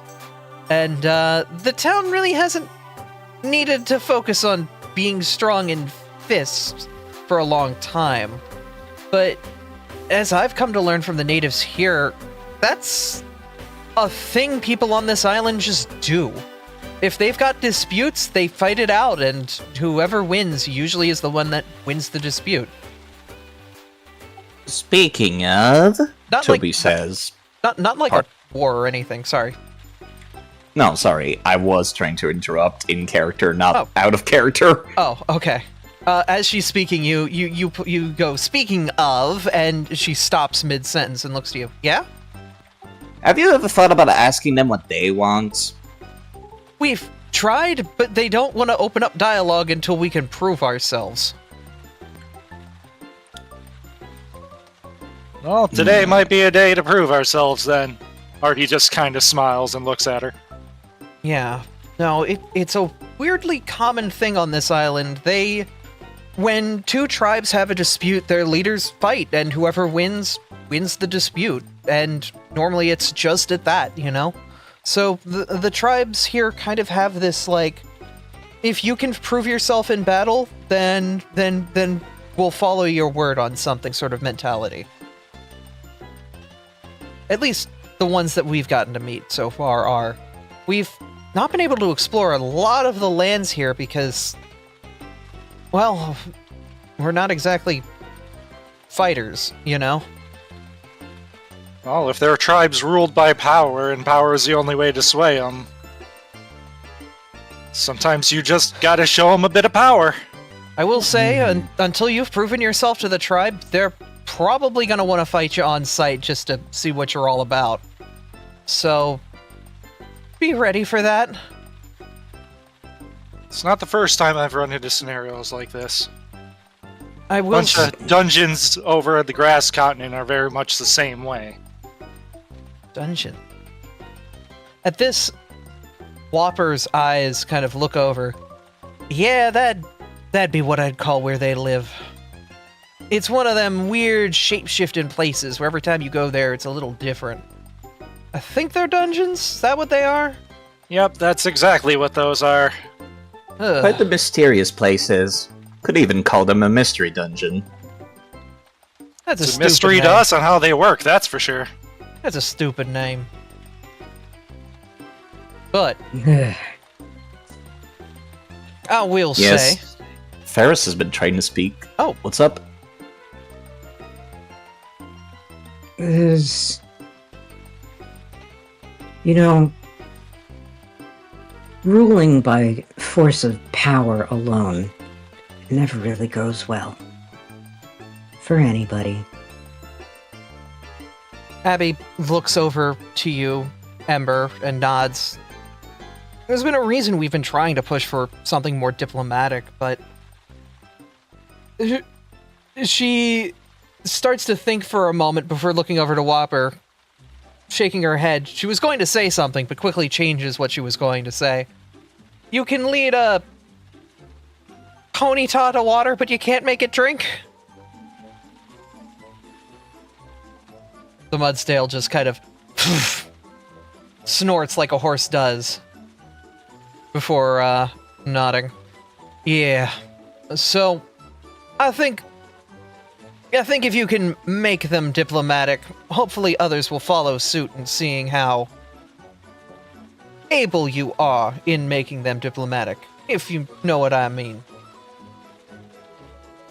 And the Abra would nod, yes. Hopefully it works. It's kind of a long shot, but it's kind of one of the only things we really have for this. I mean, clearly you people are overthinking this, Toby says, closing his book, putting it into his backpack, and then literally throwing the umbrella over his shoulder. Where are they? Come on. Okay, well, Whopper, do you want to guide them out, and I'll head back to town and get back to my duties? Large Mudsdale nods, quite pleased to do so. Oh, of course, they fixed my equipment. I gotta get back to work out that way anyway. So, I can lead them out to the grassy fields, you know. Get them on their way. The Abra nods and turns to you all. Cool. I'm gonna head back and give the mayor the report that you guys are doing your thing. You guys have the badges in case something goes awry. But hopefully I'll see you guys soon. Absolutely. Thank you very much for all your assistance. You were great. Oh, well, it was wonderful getting out of the office. I don't really get many excuses to leave the town hall, so it's nice getting out and about. Hopefully we give you a few more times in the future, then. She looks to you for a moment. What do you mean by that? Like, just hanging out and stuff? I mean, sure, why not? Yeah. I know, I was talking with Tessa last night, because basically me, Jack, Marcus, Tessa all live in the town hall, because it's kind of short for buildings and whatnot, but, we kind of just talk, or at least those of us that want to talk. And she kind of looks off to the side before looking back. But, Tessa and I were enjoying incense together, and she wanted to meet you guys, but felt bad that she kind of flubbed the landing when trying to talk to y'all. Well, overall, I hope to make peace with all the villagers there. We still have a lot of learning to do about each other, so it's just a growing process, that's all. Yeah. Just be mindful about Jack. He's a bit coarse with his approach on things. I'm sure if you brought him out here, he would have been like, I'm gonna go out there and I'll shoot the guy myself and all that stuff. You know, it's whatever. Yeah, everybody has their own way of doing things. We'll just have to find ours and stick to our guns. She looks over at Saphira for a moment. I mean, they're right there. I mean, I wasn't gonna say anything. Alright, well, it was a pleasure getting to see you all again, and yeah, hopefully we can hang out sometime. The town really doesn't have much places to hang out, but it's constantly growing and there's constantly new people coming, so hopefully somebody decides to make an entertainment business or something. I don't know. I'm sure we'll figure out something. Believe me, I'd rather be anywhere than the bar most nights. Sounds like something to put on the to-do list of things to build. Well, the city is new, by the way. Yeah, no, let's put it like this. It's been difficult getting any resources that haven't come off a boat because of the native Pokemon. So we've been working with what we can get. If the more peace we can make with the native Pokemon, the more we can kind of build the city with resources rather than just scraps we find. We will do what we can to help. Yep. Well, it's appreciated. Alright. You guys need anything else? Don't be afraid to swing by my office or any of the other offices, but pleasure getting to hang with y'all again. She'll start to walk off. Give a thumbs up and just have safe journey back. That? She heads out. Next time you see us, we'll have less teeth and more friends! I don't think that's a good thing. You should probably keep all your teeth. Teeth are overrated. Wait, who's just losing looks at teeth? everyone. I'm not losing teeth. If anything, they're losing teeth because I'm gonna beat their faces in. Wait, you guys have teeth? Yes. You don't want to lose your mandibles, I don't think. No. Quick thing of note. When Abby looked over at Saphira, the professor is right behind her, and his eyebrows were once again just going. Behind Abby or Saphira? Behind Saphira. Saphira, looking at oblivious as all Abby. days. I'm rolling Abby's perception check to see if she caught that. Hold up. Saphira is so oblivious to what is being set in motion. Where is Abby's The perception? professor is behind Saphira as this goes on. I almost made you roll perception after what Ember said, and you noticed. I it, and almost- was like, you know what, roll with it. I almost rolled Abby's initiative. Oh no! Yeah, it's throw the same hands. stats. It is. Kane just whispering in Abby's ear. Oh my god! Well, oh god. What did What? you roll? Please tell me you're both clueless. No, the opposite. Yeah. Oh no! She looks at Great. the professor, then looks to the Lucario, then looks to the professor, then looks to the Lucario.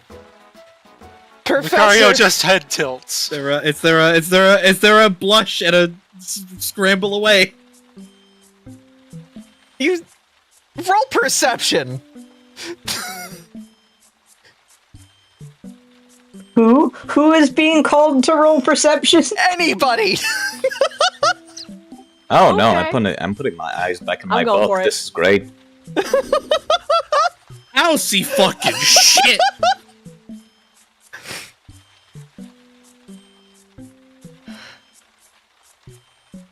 Oh, How is that almost a dirty 20? okay. What is Abby's skills? Oh, damn! Nobody made it. Nobody noticed anything on Abby. That's Very crazy. composed, very composed. Very That depends. composed. Was I looking at her for a full minute beforehand? Do you want to? Were Yeah. We you? did have an extended conversation. I was looking at her for a while. Oh, shit. Okay. I feel like you kind of have to call out when you're doing that because That's damn, fair. Yeah. it would Yeah. come up so often otherwise. You'll see the glasses on her face, like, get a little foggy, but it's probably the rain. And as she walks off. There, that's what you get. The rain has fogged her glasses. Alright. Shenanigans. Shenanigans. Nice. Saphira, oblivious to everything. Mudsdale looks at you all and is like, alright, well, come along. And as you begin to walk, you notice that the rain is starting to let up. We'll fade the music out. Oh, that's good. At least we won't have to journey in the rain to the dungeon. Yeah. I didn't mind the rain. And we'll notice, if we head on over to this map, you guys have unlocked a new location, if I can select it real quick. You guys have unlocked a new location. Grassy Fields Dungeon is now unlocked. Huzzah! Ba-da-ba-da-ba-da! Alright, Ember, you have a battle prep that you would like to do? I do have one battle prep. Before we encounter, but I wasn't sure when that was going to be. Oh, battle prep. That's a good idea. Okay. As you walk... Oh, sorry. So, no, Neri, go ahead. Just let me know when we're like doing the standing outside, getting ready for the thing. As you walk along the fields, the golden waves of grain slowly start to grow taller and taller, as the reeds even surpass even the Mudsdale in size and length. Soon, the path seems to twist and turn in ways familiar to those that have explored these mystery dungeons. The random nature of it all feeling like it finally leads you to a strange open area that feels like the cusp before entering the strange random terrain that is generated here in the fields. You feel as if that churning feeling, oh so familiar to any who has walked into a dungeon before, as you get ready to enter, once again, a new dungeon. The Grassy Fields Dungeon. Cool. Alright, so here we are in a dungeon. All Pokemon that aren't you guys are basically going to be under the same rules as a regular mystery dungeon. They are on site. Anything that you see, will probably attack you. You choose to encounter situations as you do. The hallways should be wide enough to accommodate for 2 people passing at one time, side by side together. So if you would like to get your marching group together, now would be a good time. All right. Well, I see an immediate fork, so do we want to go left or right? Well, I've got one thing to do with the group first. Ember being always the very suspicious type, I have a thing to do for the party, so that we can recognize each other. And he will not explain under what circumstances he thinks that we might not be able to recognize each other. But I have a 2-action thing for each person. 1 second, I will get the cantrip.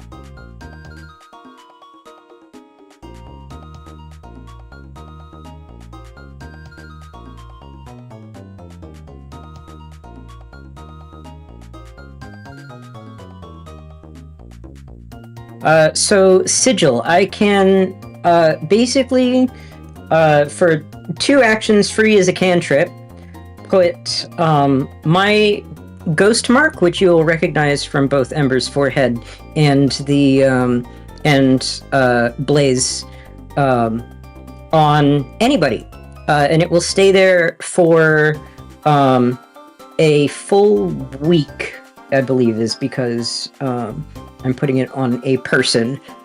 And you, as far as I'm aware, you cannot forge this thing because it is magically mine, and I can interact with it to tell whether it's real or not.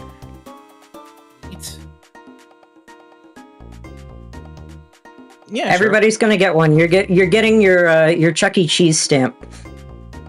Ah, Does this give me a free slice of pizza?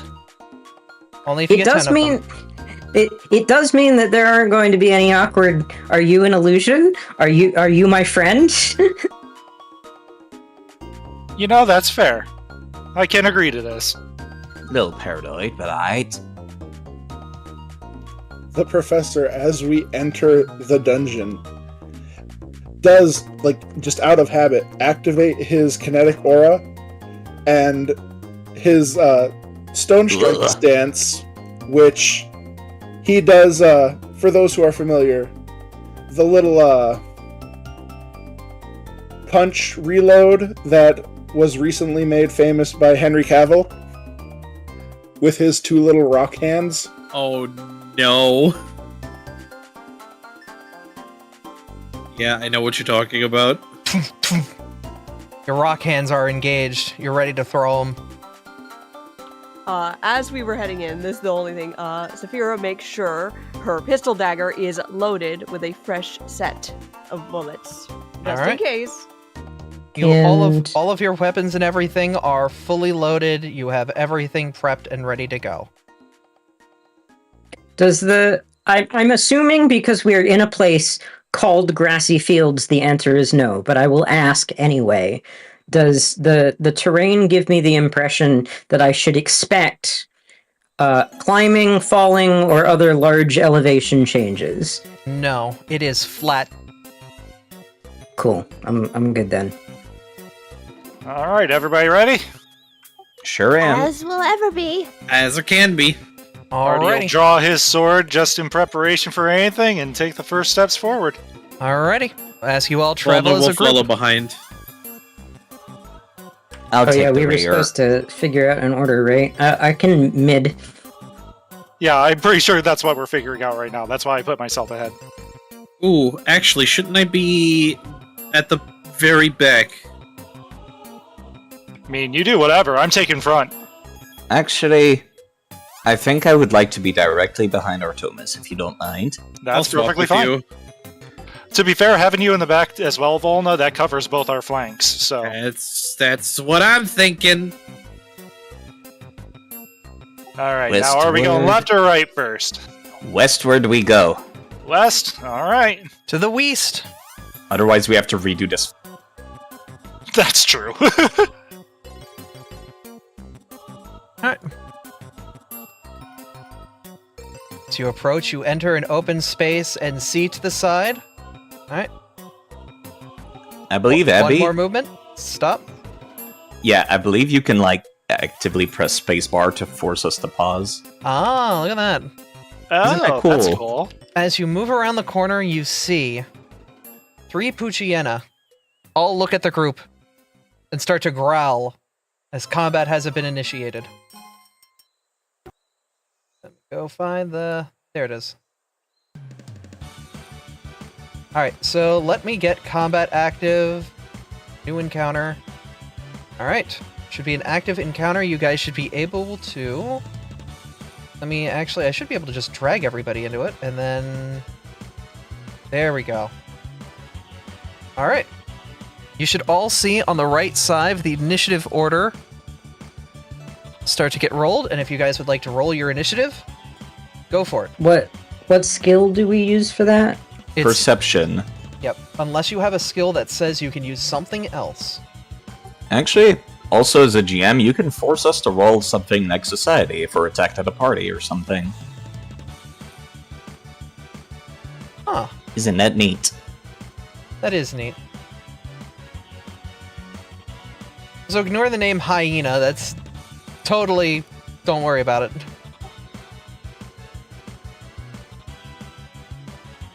Damn, these things are rolling hot.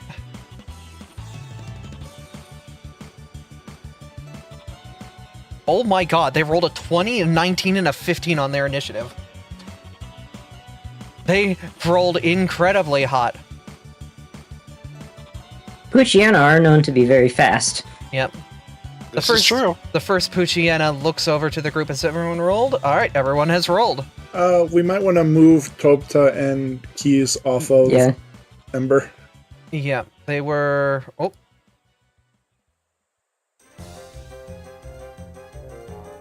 There you go. That should be separated, so you guys should be good now. Thank you. All right. Yep. Oh, I almost forgot about my living fortification. All right, so tiles here are also 5-foot squares, just for you guys to be aware. Standard tabletop, you know? The first Pucciana will run up. Abby, the game is still paused on our end. Yep, I sorry, needed to hit the button. No, you're good. The first Pucciana will need to take 2 movements to run up to you, Toby, and then will make a strike to try to attack you with his jaws. Does that hit? Nope. Okay. 15 does not hit. From there, I have to move my sheets around. Artie, it is your turn. Artie's just gonna look at the pooch who ran up to Toby. You know, you really shouldn't mess with my friend like that. All right. And he's just gonna swing down at him. With an overwhelming combination. Alrighty, so let me read it out so that way the people listening know what it is. You're wielding a one-handed melee weapon or melee weapon with agile and finesse. You make 2 strikes against a target within your reach, one with the required weapon and the other with your fist.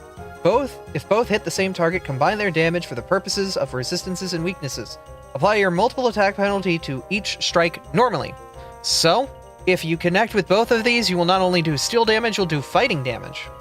Or force Now, damage. if I am correct, my first strike is the full roll, my second strike takes the first multiplier negative. Yes. Yeah.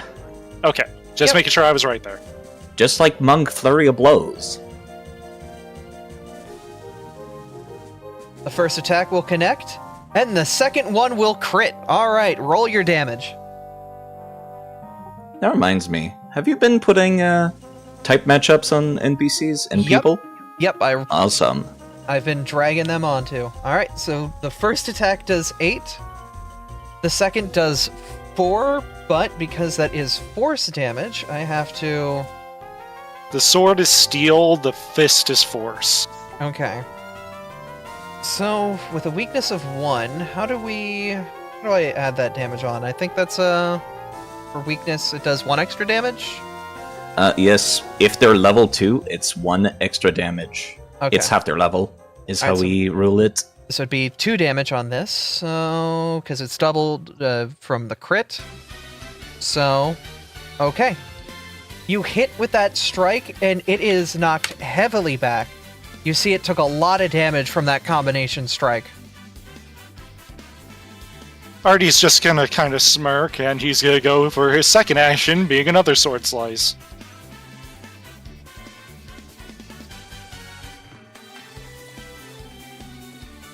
That will not connect. And for my third and final action, I am going to raise my shield. Okay. With that, it is now the second Pucciana's turn. It's going to run over to you, Artie, and attempt to attack you with its jaws. Does that connect? A 25? 25 will.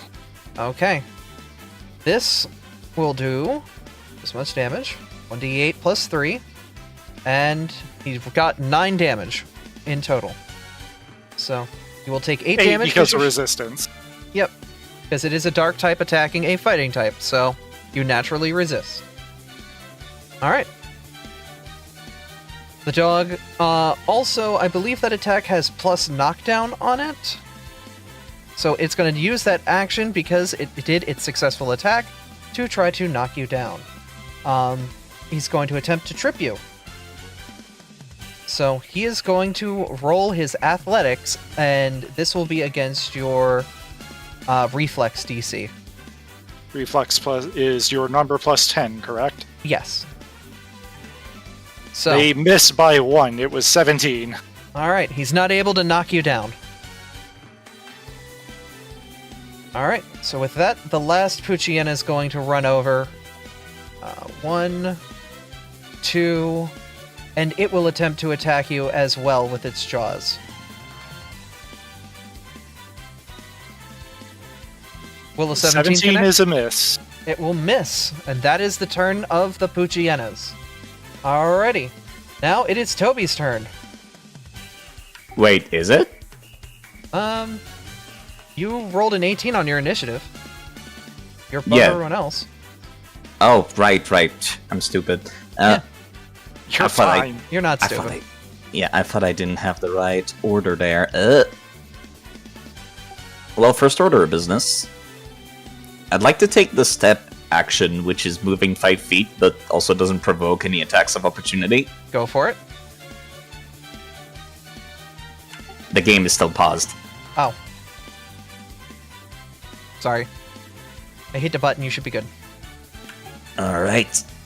And I'd like to use a wonderful ability for Ice-type Pokemon that I got as my first level ancestry feat, Ice Ball. Go for it. I pressed it, but it's not going. I have to go into my sheet, sorry. It's okay.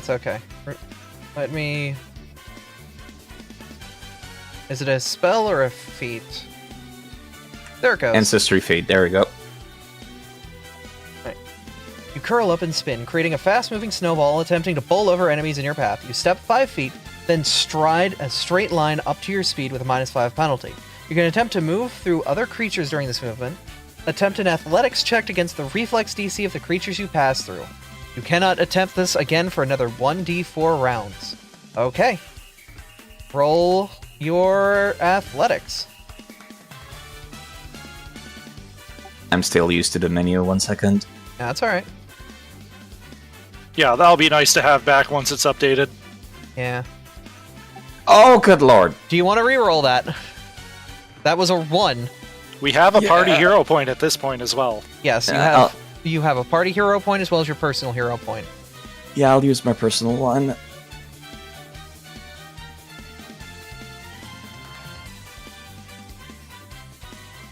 Oh, much better. Alright, that is a success. And with that, I'd like to move through these 2 Poochyenas, so I believe I have to roll a second one for the other one. Yep. Is there any penalty for it, or is it just straight? You know, there should be penalty. I'm gonna add that when I rewrite this ability later. Hey, this is what Oh, beta this is a testing's here. custom ability. Okay. Yeah, I made the module. Yeah. I didn't know this was part of that. I didn't know if this was a real spell or what. No, it's an ancestry ability. I don't know how to make it the second attack. So that first Poochyeena takes what? 1d6 1d6. cold damage? You could just use the circumstance field to add a -5 if you gotta. Yeah, you know what? At that point, I'm gonna just use this. Assurance. Okay.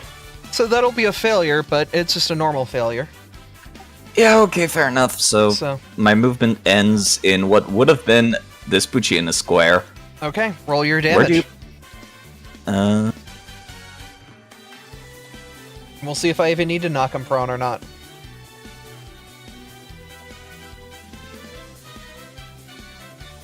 As you collide with the first Poochyeena, you knock him to the side and he falls, defeated.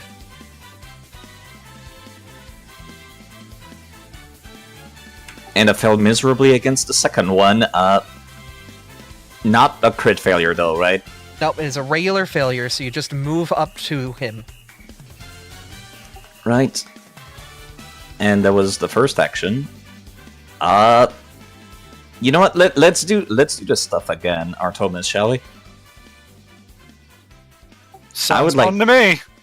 I'd like to cast Conductive Weapon on Artemis' sword. Go for it. I did. Alright, you've done it. Alright, and that was 2 actions, so... All 3 of them are gone. Alrighty. Volna, it's your turn. Hi, hello, this is me. He's you. Volna's gonna get mad. Volna, with a peak of rage, you activate. Then Volna's gonna... The trumpets will sound as Volna will charge. Alrighty, you Can charge. Volna charge through us? Is that how that works? You can move through an ally's space freely as long as they allow it. Didn't you also mention that the hallways were wide enough for two? Yes, the Yeah, hallways are technically wide they enough for can you. walk right beside Yes. everybody. Yes, technically the hallways are wide enough for two people to pass. They just visually are one wide. Because I want to make you feel cramped and congested and locked in here. Ah, like the real game. Yeah. The battle music stopped playing. Yeah, I was about to say that. This one's gonna get smacked with a hammer. Alright. The one to the left of Artie? Yeah.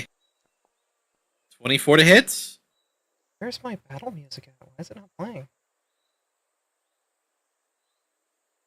That's weird. The battle music just died and does not want to wake up. There it is. Okay, cool. Alright. So, you rolled a...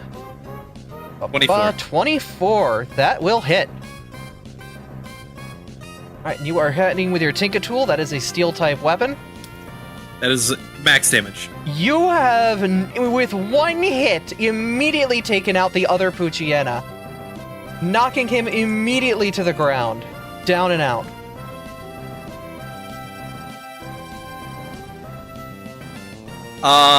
Yeah, that's my turn. Rage was an action, Son of Charge was 2.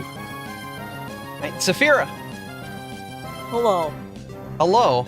Well, that definitely. So I'm gonna wiggle my way over to that Pucciana that's above Artemis.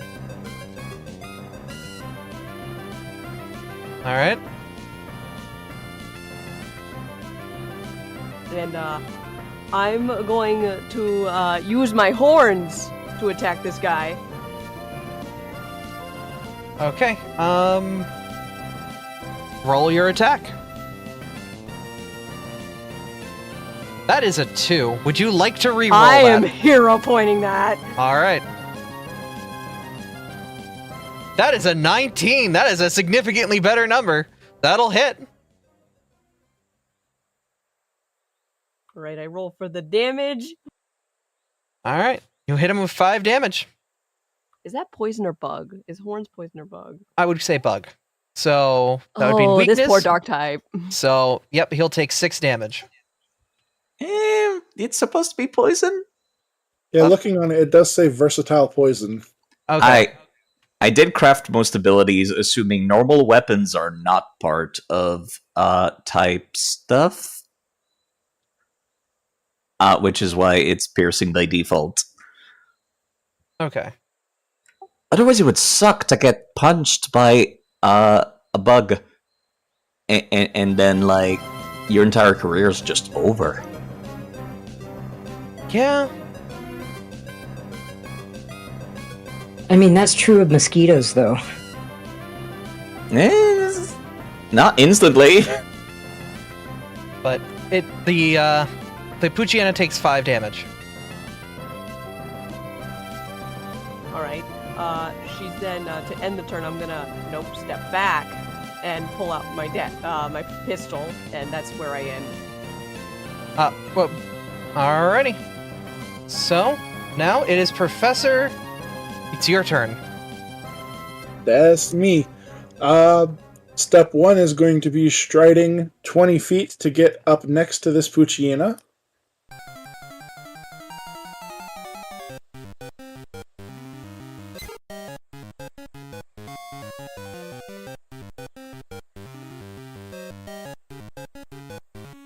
And in the words of Patrick Starr, here comes the giant fist. Alrighty. That'll hit.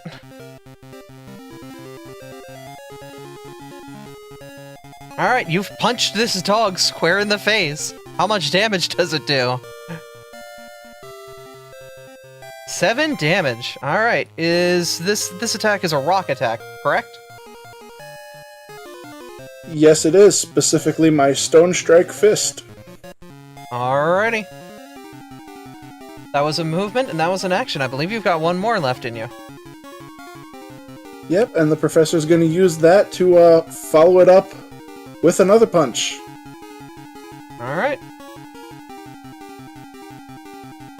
That will not connect. That's unfortunate, but that's how it goes. Alrighty. Ember, you're last on the list, and there's one more enemy left. Alright. Seeing as it's near death and I have to take my whole turn to summon spirits, let's not do that. Let's just, let's see, give me...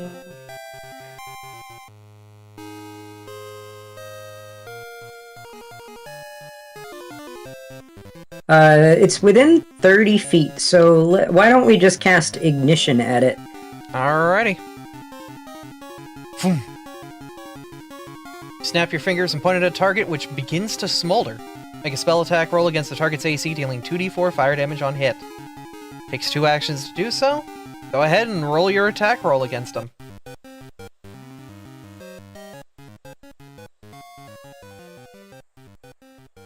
I used to do this from the bar. How do I specifically make a spell attack? It should be...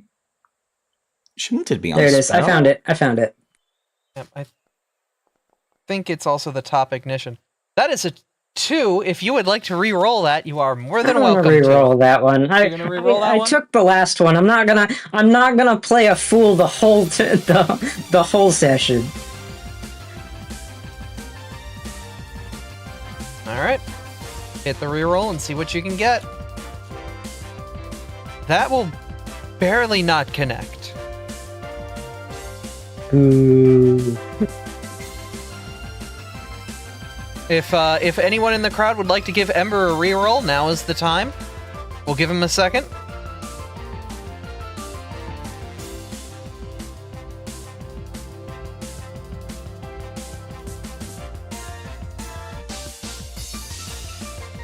Alright.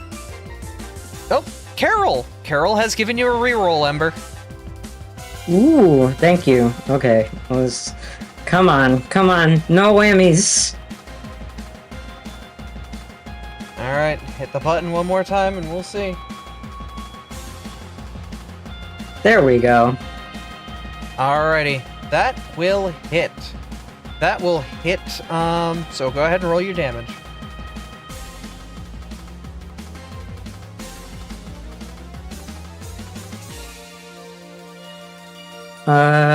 Success. They take 2d4 fire damage. Yeah, this is missing, like, the buttons. Okay, let me 2d4.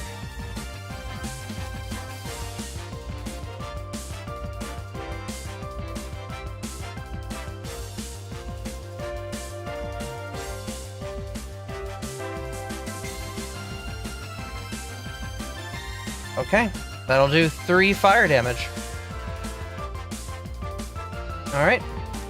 With that, they take 3 damage. They're still standing, though. You've got 1 action left if you'd like to do something. Yeah, I don't got much I can do for 1 action. Let's get up in their business. I'm gonna move next to them, I think. Okay. And that will be my turn. Okay. And Professor, your... Well, let me see if I can... Their update your initiative deck. needs to be reset. They accidentally changed it. Yep, okay. You're back Yep. to where you need to be. It was Okay. 8. Yeah, I accidentally hit the delay button instead of the end turn button. It's alright. Artie, it's your turn. Artie is gonna kind of smile at where Ember decided to place themselves. And just kind of shimmy himself right there before making a slice. With you on the opposite side of the Pucciana, you get a +2 bonus for flanking. Go for your attack. That's a 2, hun. Do you want to reroll that? Even with a +2, that's a 14. No, I'll just use my second attack. Okay.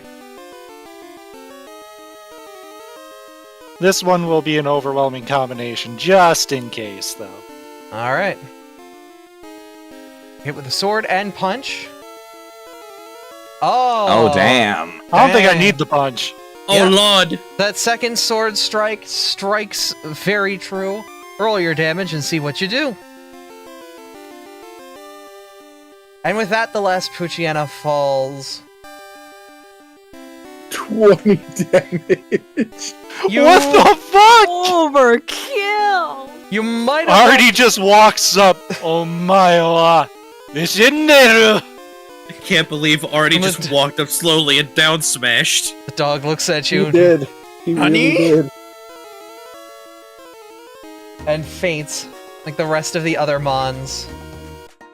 Huh, maybe I should have held off on that spell. I expected much worse. I mean, it lasts for a while, right? A minute. Okay, not as much time as I thought. Yeah. And that's how long my rage lasts. So Volna's just going to be walking through some of the rest of this dungeon. Mage. Okay.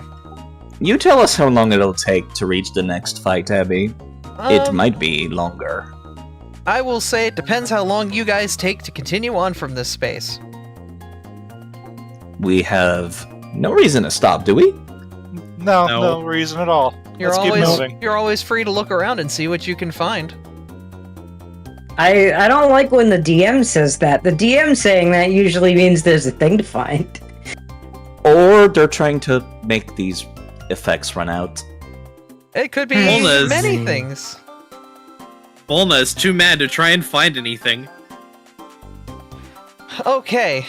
Well, with the rage in Volna's wait. heart and momentum that you... Oh, I can... 3 actions is 6 seconds, right? yes. I can, how... I need a ruler, and give me a second. Oh yeah, we could math this out because movement is normal, right? That's true. So 100 feet is plenty of room.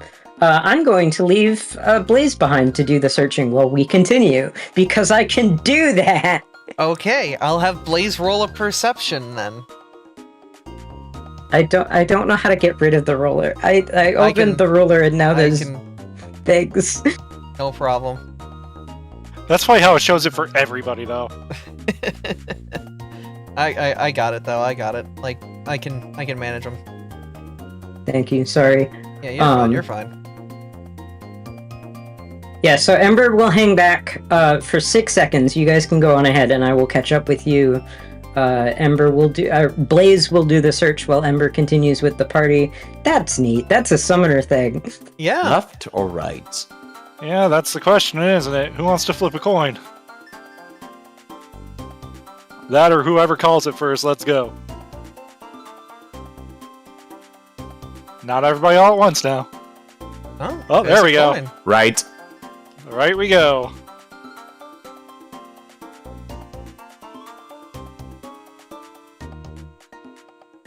Alrighty. You would all like to get into your formation? Go right ahead. We can't move Tell through me when to walls. stop. Of course, of course. Because I'm going as long as you'll let me. No, never This mind. We is- can't go through walls. You may want This to. is You may want to wait precisely for as the far others. as... Yeah, this is precisely as far as Ember can go at the moment. Okay. All right. So can Blaze roll a perception check on the room that they were in to see if they find anything of interest? Yeah, we'll have a bit of time traveling anyway. There's nothing of significance in this room. Cool. He will unmanifest, and he can do that from anywhere. All right. So you are a bit behind on the group.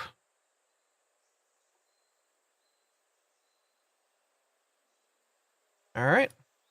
As you continue to walk along, music died again. Come on. If the professor noticed that Ember was lagging behind, the professor would have just hung back a little. Yeah, but I'm not too far behind, and I get to report that I didn't find anything in the room we left. Okay. As you continue to walk into this new room,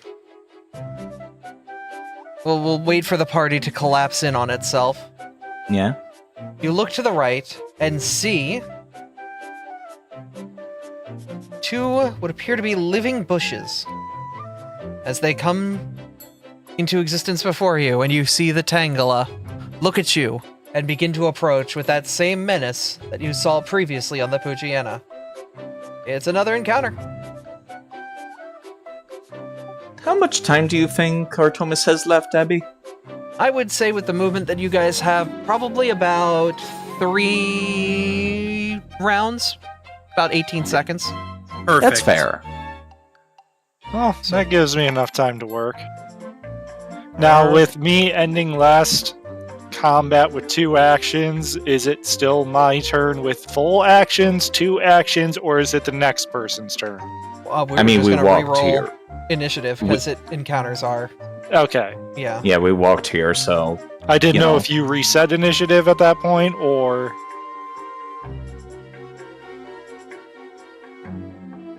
I was a dummy and didn't look at the page.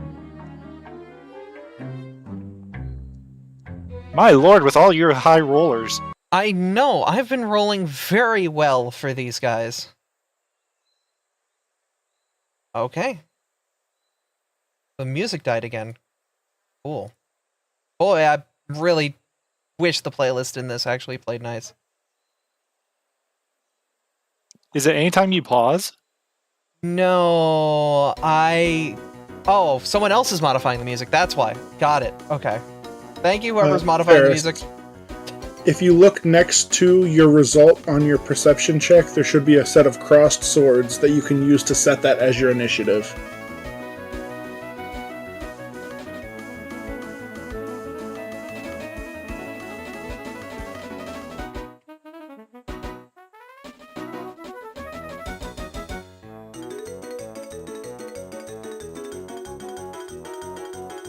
Alright. Once we've got Ember good to go. I rolled an 11. You know rolled using your pet companion. Oh, oops. Yeah. Okay. Should have been me. No, it looks like it is Ember's roll. Next to the 11, there should be a little circle that looks like a pair of crossed swords. You can click that to set it as your initiative. Oh. That's handy. okay. Okay, cool. It's got an hourglass right now, but it was an 11, so it'll be at the bottom. Regardless. Okay, at the top of the order, we have the first Tangela. It makes its way towards the group. Flap, flap, flap, flap, flap, flap. Those sneakers squeaking with every step, and attempts to attack Volna with a spear that comes out of its vines. Ow. 23 hits? Yeah. Alright. Does max damage, 8. Cool. I'll Alright. take 7 for being resistant. Alrighty. Ember? Your friend got attacked by a grass type. Ember is... Why is Ember Yeah, at the I'm top not of the supposed to list? be here. I don't know why I'm at the top of the list. Thank you. There. Yeah, wait a minute. That was weird. Okay. Alright, Yeah, I got some sort of weird spinny icon and I don't know what happened. strange. It said it was your turn, I think. Was what the icon is. Ah, okay. So, Professor, you should be good to go now then. That I Professor, am. a grass type just attacked your friend. Boy, that's an unfortunate mistake for a grass type Pokemon. That it is. The professor's going to use one action to move down right next to it, and is then going to do a 2-action Elemental Blast melee fire. You hit him with a fire punch. Alright. Roll for it.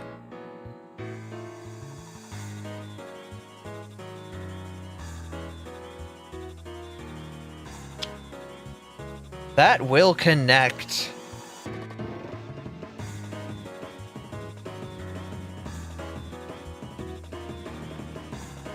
Hit your damage.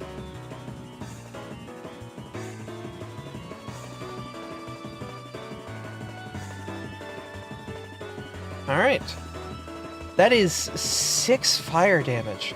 Oh, goodness. Okay, so... That is a full 10 fire damage. Yeah, you rolled a 4 and have a +6 on that. You punch the thing hard. It looks really beat up from that attack. Like, wow, it is not doing too hot. Sphera, your turn. Man, it is an unfortunate day for grass types, isn't it? It is. It's almost like your group kind of has some advantages against those. So Saphira is going to position herself right around here. Alright. You're south of the professor. And I'm going to hit this guy with my horns. Alrighty.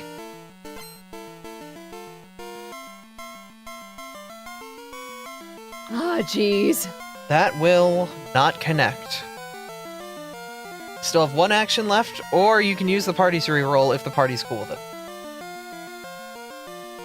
This is a pretty low threat encounter. Yeah, I was gonna say, I feel like we should Yeah. hold it. I regret using my spells, so... I could try to attack again with the disadvantage, I think. Yeah, it's just -5. Yeah. Not a big deal. No risk, no win! That will not connect. Darn. Okie You dokie. tried. Volna, this little guy just hit you with a spear. It did. Show him how to really spear him. I will, because the other one's too far away.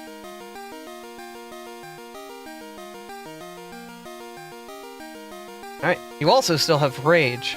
So that's just I really do. infuriating, isn't it? And I'm real mad. I'm gonna show you how mad I am. Oh, that's real mad. That'll hit. That's max damage again. Oh my god! Wow. Boom! Let's go, Volna. You smack the thing with the Tinka tool, sending it flying against a wall before it falls, fainted.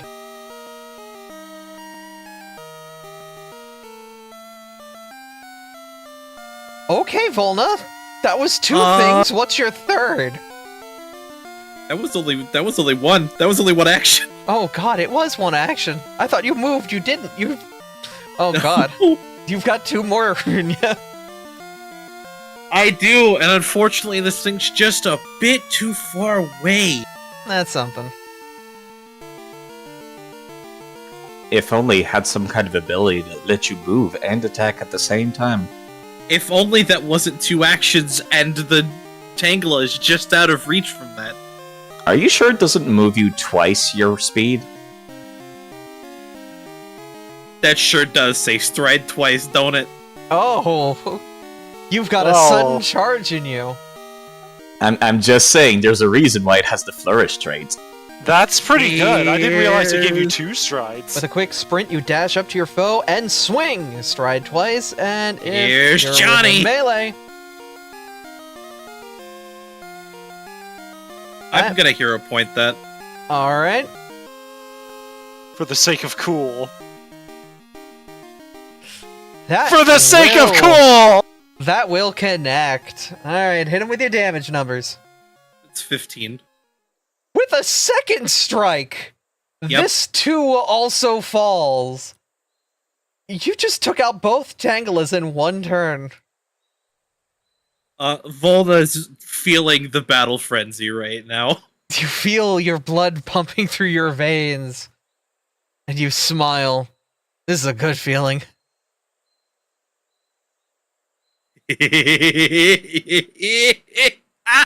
My word, Volna.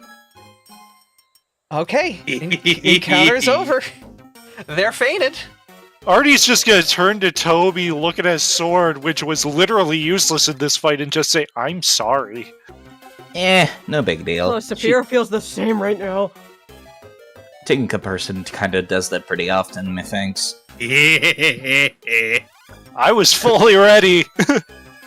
completely unfazed by the maniacal laughter. Toby could just come back to reading. Like, yeah, this is Like normal. I said, we are very capable in combat.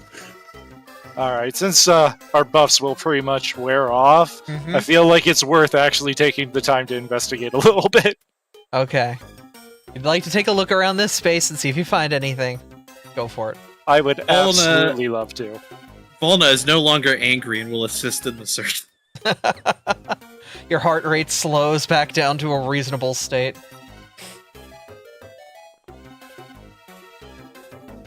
Because Artie's been through a few dungeons. He knows how this shit is. I'm gonna get to do a thing that I haven't gotten to do since acquiring it. Aw. Yeah, so Ember is going to do the glowy purple, which should be kind of familiar now, for summoning Blaze. But his whole body is going to go fizz with the purple stuff, and he disappears. There's a Blaze. There just is. What? Might need to put the ability in chat for us, Ferris. I'm working on it. I'm trying to do 6 things. Bye, Amber. I can't believe Ember turned into actually just a ball of fire. Melts Oh. into Eidolon. So at this moment, you see Ember's body burst into that purple flames as they manifest their Eidolon as them. Be the avatar of Oh. fire. Alright. He has better stats for looking around. I'm gonna look around with the better stats. You know, that's fair, Makes but sense to me. this makes Artie definitely more curious about you. I'm just gonna say that outright. As cool as that is, you could just ask your Eidolon to look for you. Yeah, but that wouldn't give me the chance to use the ability He that I wants picked up to for show level off. up. Yeah.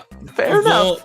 Volna is looking at Ember with a different sort of glimmer in their eye. Not a glimmer of I'm going to kill something. More, I could make use of this.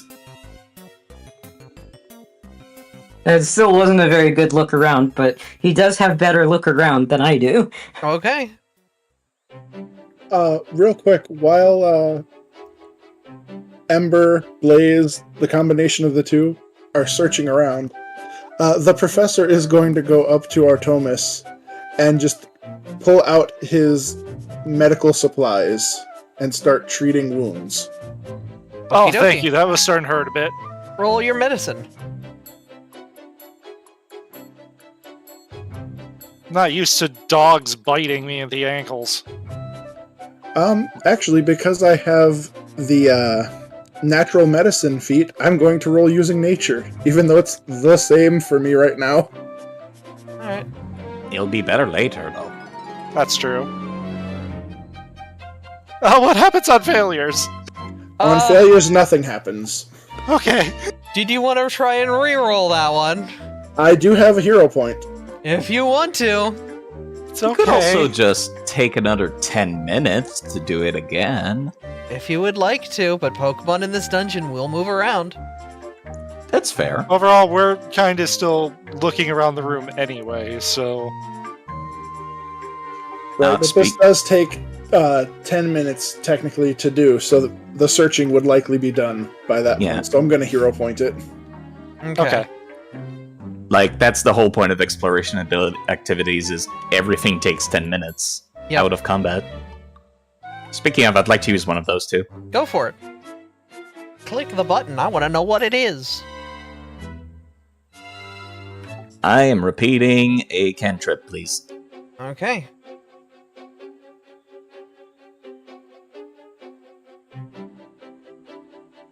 So you are constantly repeating Glass Shield. Though it's active on the first round of combat if a fight does break out. So basically, you're just practicing for making a protect. Just Okay. I am desperately trying to figure out how to make reflect or light screen work, and I'm just not figuring it out. It's weird. You have to, like, manifest energy in a way that is, like, impervious, but getting the energy in the air and the magics and your Pokemon abilities to all cooperate has been difficult. It's a weird harmony. You're doing the best you can with it. How do psychic types do this so easily? I wonder if you know any. I wonder. Nah. If you keep going, I'm sure that you'll get it. Blaze, by the way, has a different personality than Ember, so this is fun. Oh. Do people notice the change in personality? That's up to them, I guess. That's up to them. Sophia's I what would, is I'm this? sure. Who is this person and why are they so fun? Because I pretty much sense a completely different essence at this point. You've Your aura also sensors met are them going before. Uh-huh. Uh-huh. So I'm just kind of smiling like, alright, this is cool. Toby almost barely notices, kind of just leans over and shows the dark magic book over to not Ember, Blaze, and is just like, hey, do you think you can read this? I actually don't get it. I have no. What is it written in? Occultism. What's your occultism on Actually, Blaze? hang on, wait a second. Wait a minute. This might kick. We might be cooking here. Fire and ice? Maybe a new combination? Can't believe it. I can't believe we're making alt-universe Volcanion. Just repeatedly snapping his finger, trying to make it work. Yeah, neither of us can read that. Don't worry about it. Dang. Ripperino. Does anyone have occultism? I do, but I've never been presented with it. Nah, don't worry so- about it. It was just a bit. And at this point, RD probably wouldn't have been paying attention. He would have started doing his search because he just saw a playful Blaze and just kind of was like, oh, this is cool. Okay, cool. They get to meet the other one. Artie, Saphira, you remember that bag of ingredients you guys saw earlier that Whopper gave to y'all? Yeah? You'll notice here that some of the tubers and the various gourds that are in this bag grow naturally out here. Huh. I will let you guys Alright. roll nature to see if you can try and pick any.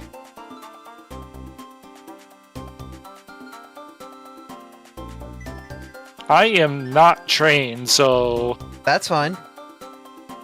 You don't need to be trained to pull a carrot out of the ground.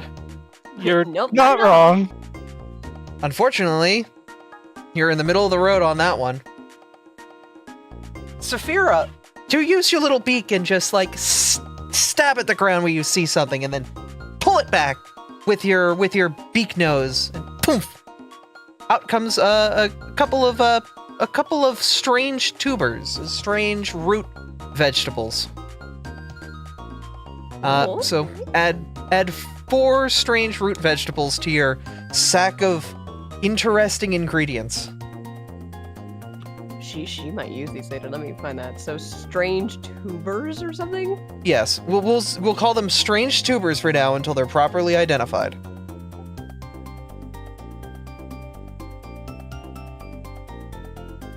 If somebody is trained in nature, we could make an identification roll on it.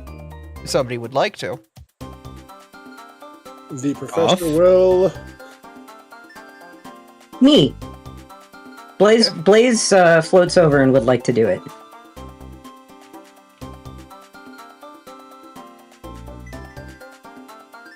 Alrighty.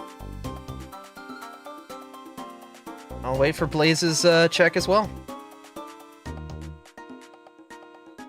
Okay. Blaze, you don't really know what these are. They're weird and strange. But, Professor, you recognize these are soft potatoes. They're naturally growing, naturally soft potatoes with a mellow flavor that makes the body and spirit feel warm and fuzzy. Soft potatoes. They're very delicious and We should probably save those for later. Oh, definitely.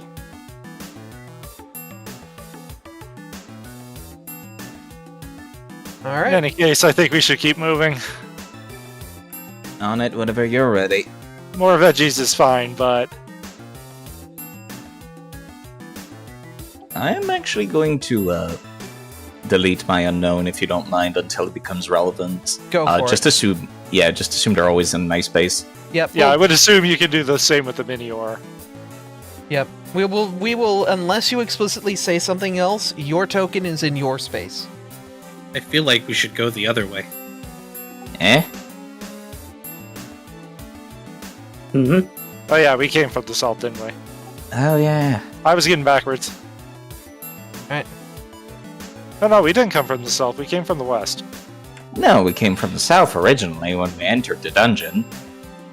Oh, true. Okay. Where is Ember? Ember is currently Blaze, and Blaze is currently Ember. Yep. Don't worry about it too much. All right, can We you all group haven't together? explained and nobody has asked. All right, can we have you all grouped together by the water side? As you look over, you can see into the next area a little bit from the water. Can I have someone roll perception? Can I have Come on, anybody who's looking over the water to roll their perception?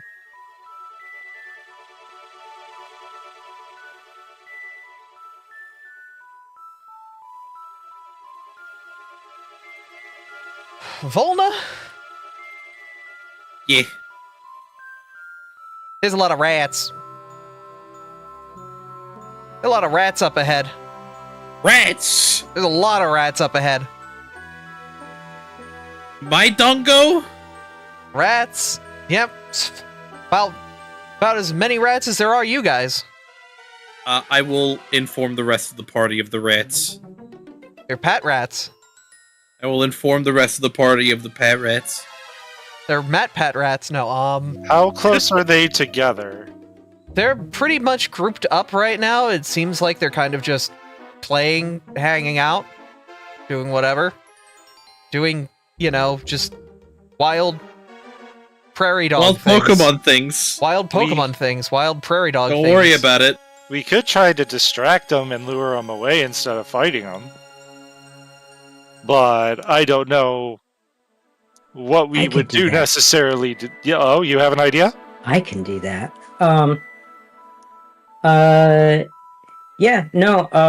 So Blaze is a spirit ball right now. Mhm. He's not a Pokemon. I could fly over there and talk to them. Go for it. Sure. I do the thing where he grows wings. Except your we Eidolon just float.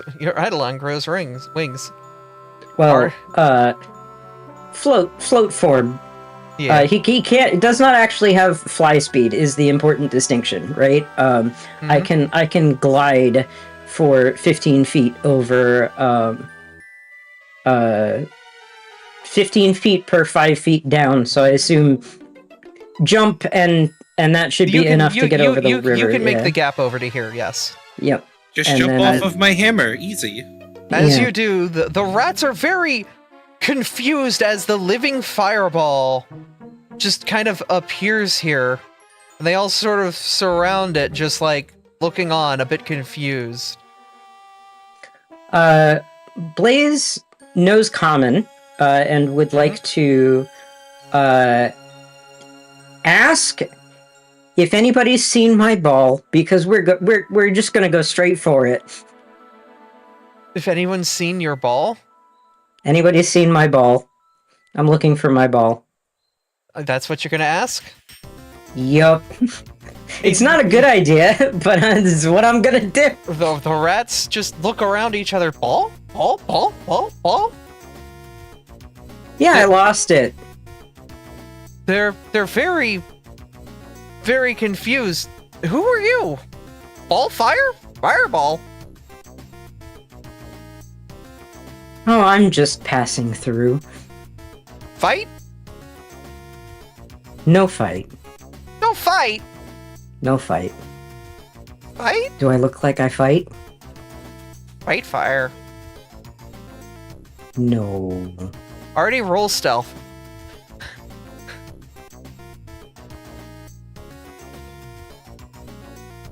Oh boy. How stealthy are you in that big iron suit? It's They are- funny because it will automatically give you penalties. Let us see what their perception is. They are simply more focused on the giant ball of fire in front of them. Fire live? Fire living? Living fire? A spirit, actually. Ghost! Ghost fire. Sure, ghost fire. I'm gonna subtly start just like wandering to the west. Like, if they're staring at me, I'm just gonna edge that way to see if they keep staring. Okay. Fire walk. Fire float. They all start to begin to follow, a bit curious, confused, intrigued, not quite sure what's going on. Alright, everyone else, if you would like to enter, I'll have you roll stealth with a +5 bonus.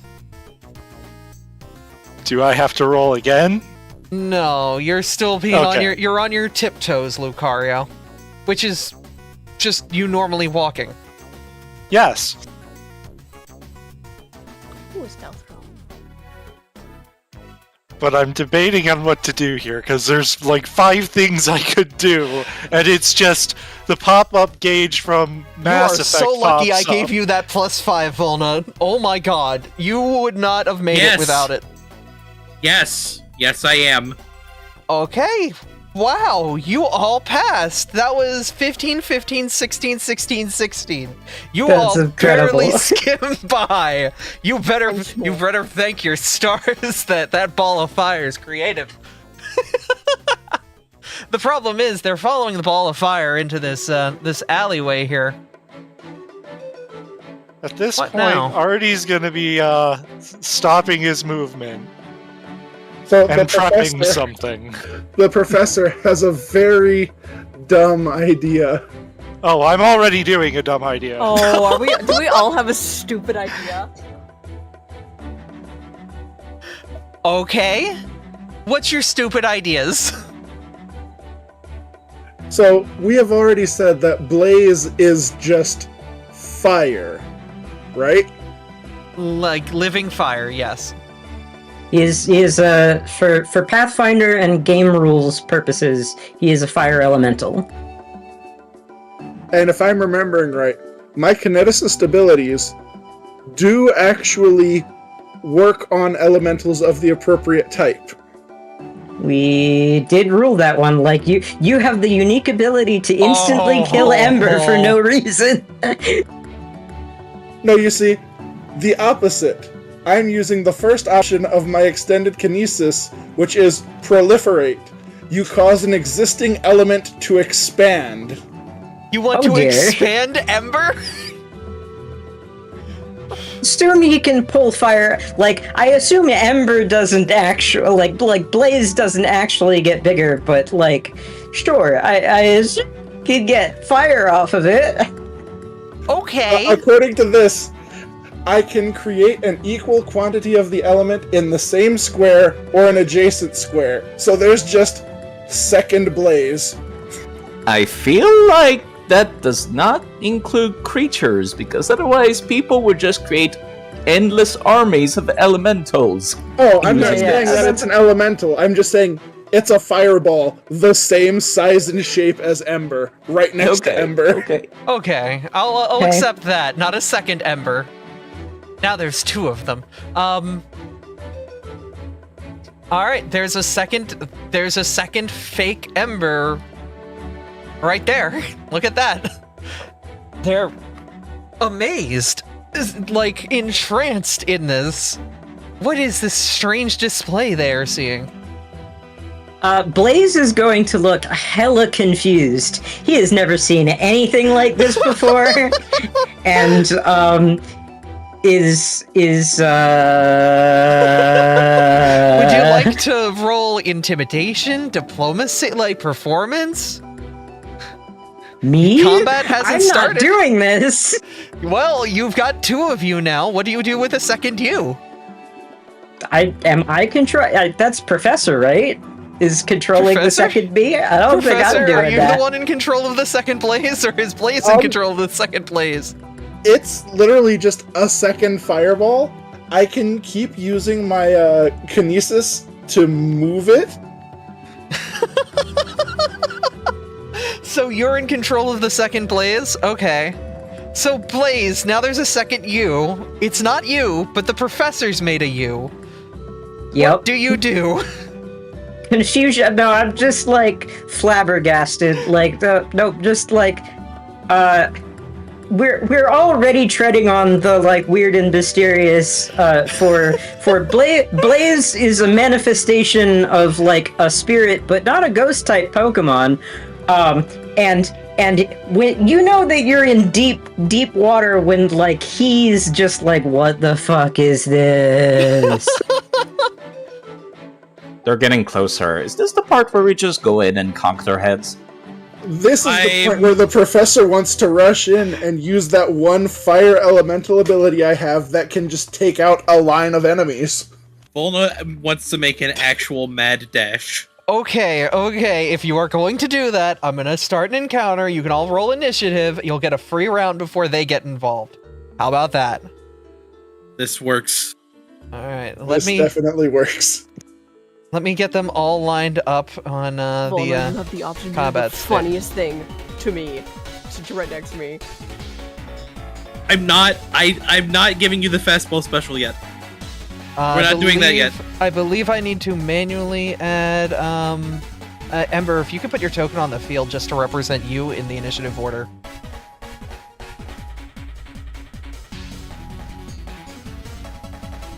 Okay. And we'll just drag him out of the water for now. Already, what the fuck? God damn, Dude! hun! We didn't hear I you. thought the professor was ready. Artie and Volna were even more so. Oh, my fucking mic was out of position, so it wasn't picking me up. Sorry. That's alright. But You're fine. I had already been charging something as soon as we walked in. Abby saw it in the chat. Yeah, you've got an aura sphere that you've been charging for the entire duration of this. You have this giant Kamehameha you've been building. The whole party is getting ready to do something. Alright, Artie, on your mark, it begins. Artie, draw the line as to where you're going to put this thing. What is the range on it? I gotta relook at it.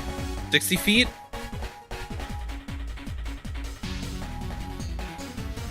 Assuming that it's the full charge. You can, yeah, pretty much. It's 60 feet. Yeah. Takes a focus point. Yeah, I think that's my best target, but at the same time, The 4 at the bottom. I think I would aim here because knowing the bottom one's the fake blaze, I don't want the real blaze to get hit. Okay. Yeah, I'll still hit the 4 targets. I'm just missing out on the one right here. Alright. So you'll hit the 4 targets to the south. It is a fighting type move, and Blaze being, you know, the fireball Blaze not being a thing is what it is. Alright, roll your Horizon Thunder Sphere. That is totally not an Aura Sphere. Cough, cough. Oh, That's a 3. Would you like to I am reroll hero that? pointing that. Okay. It's a super cool move. It has to actually work. I'm guessing this is the 3-turn version? the It 2-turn sounded, version, you mean? it sounded like Artie wanted to take 2 turns, yeah. I had 2 charged turns on it? the moment that we had stopped, so... That barely hits. You got lucky. And now they make reflex saves. Alright. We've got DC is 17. 1, 2, 3, 4. Okay. So 1 crit saves. What's the DC? 17? 17. Okay, so the one that is closest to the blaze ball crit saves, dodging out of the way. The one to the north, regular saves, and they take 7 force damage. God damn it, why is that coded to use electricity? I'm fixing that later. Because it's Horizon Thunder Sphere, not That's Forest the Sphere. initial damage for the first target. Yeah, that's just the first hit. That's not the emanation. Okay, so that's The the one that... emanation is 2d6 force. Okay, so... Oh my god. The ones that failed are immediately out. Oh, that one's actually forced. God damn it. I have to figure out which ones these are so I can knock them out of the order. Hold up. You... Oh no, wait, not Can't you just hover over the initiative order and it shows which one's which? Right, it's just weird because I'm still learning how to do the proper duplication of tokens. Yeah, So it's showing all of them like accurately to me. So, Yeah, it's 3 and 4 on the list that I can see. there it is. Okay. They're immediately knocked out from the damage. I don't even need to do math on this one. So the horizons... What do you mean doing math? The whole point of coding it is so you can press the buttons, and Okay. then their HP goes down. I know. Alright, so this is half. Then this is half. Okay. And remember that it's force damage, which is, I believe, considered fighting in this, correct? Yep. Yes, So, yeah. They'll take another that's what, damage because of their weakness. that's Yeah. what key blasts do. Okay. Oh wait, no, this one crit saved, so he didn't get nothing, so... Alright. Alright, That's my turn. that's a hell of a turn. You've knocked 2 of them out with 1 blast and got the next one weak. Volna, it's your turn.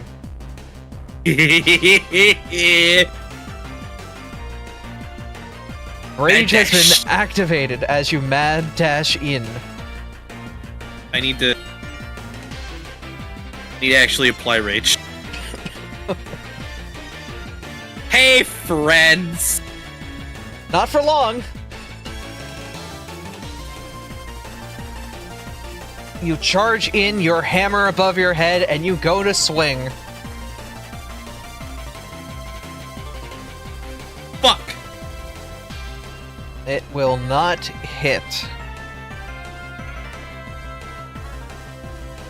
That is unfortunately all I can do this turn. That's fine. You're in the mix now. Professor, it's your turn.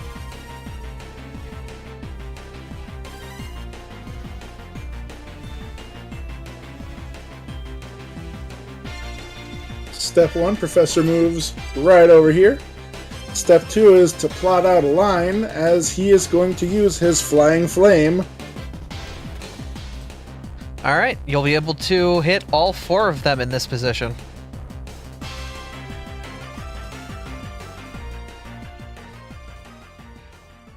The DM has learned not to let the enemies get grouped up. Yeah, that's usually a bad plan. Unless you were going for an easy fight, right? It is the first dungeon. I'm not trying to kill y'all on the first dungeon. Alright, movement and flying flame. A tiny shape of flame appears, taking the form of your choice, such as a bird, an arrow, or a simple sphere. It flies up to 30 feet in the path you choose. Each creature it passes through takes 1d6 fire with a basic DC 18 reflex save. So that's a bunch more reflex saves from the rats. 1, 2, 3, 4.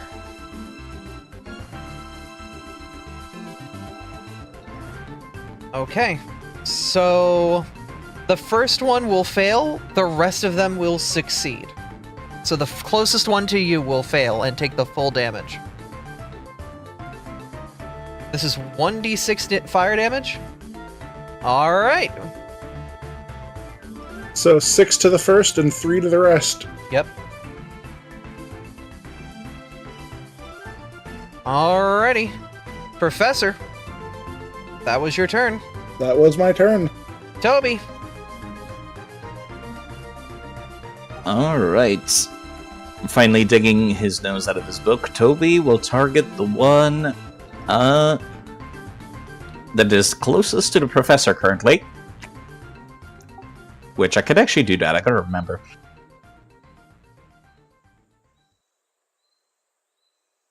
And time to cast a cantrip.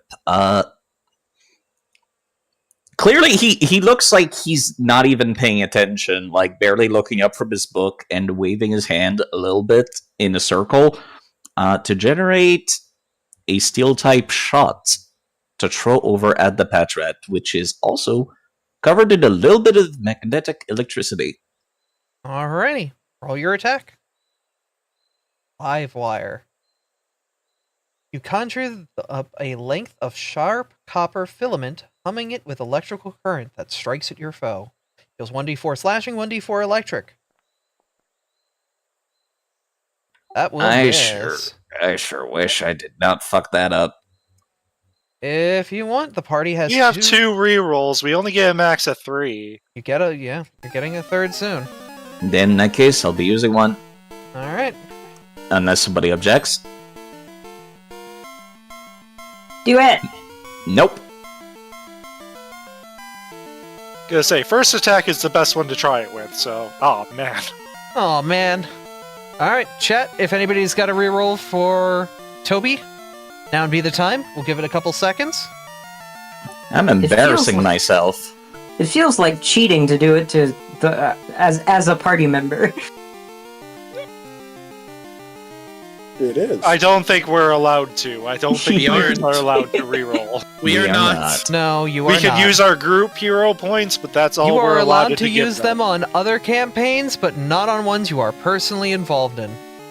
Yeah, it Okay, seems like a thank you. no. I was mostly joking.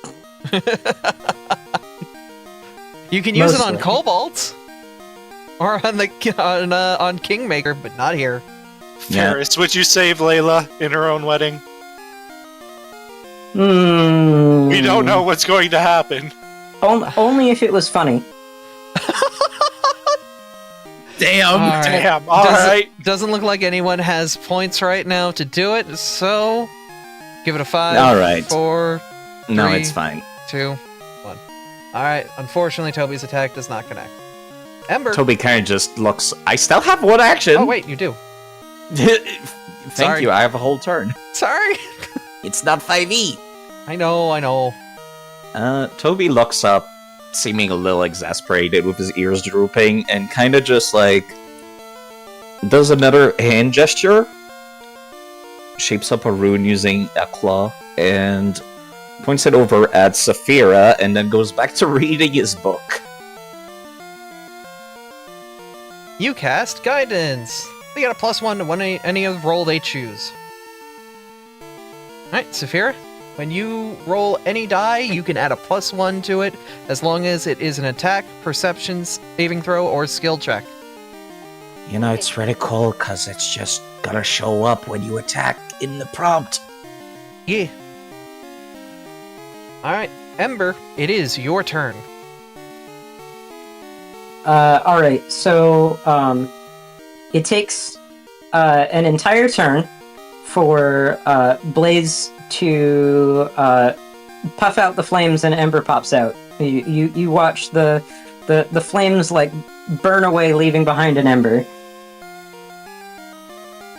If the Pat Rats weren't, currently getting attacked, they would have clapped. Unfortunately, half of their group is on the ground, asleep. And not under their own volition. Yeah, I just need to, actually, Side might know. Do I get an action when I do that, or do I not? I don't think I do. I don't think you do, no. Because it's the end of Meld into Eidolon, but I believe that, yeah, you can't act except to direct it to manifest an Eidolon to unmanifest it, and that's a 3-action thing, so that's my turn. Okie dokie. Severa. I'm pretty sure this would make the fake blaze disappear too. Fuck 'em up, small child. Well, I had to get a range. That's why you probably saw me all messing with rulers. So I'm gonna aim at the Patrat that's below Volna here. That's not on the floor.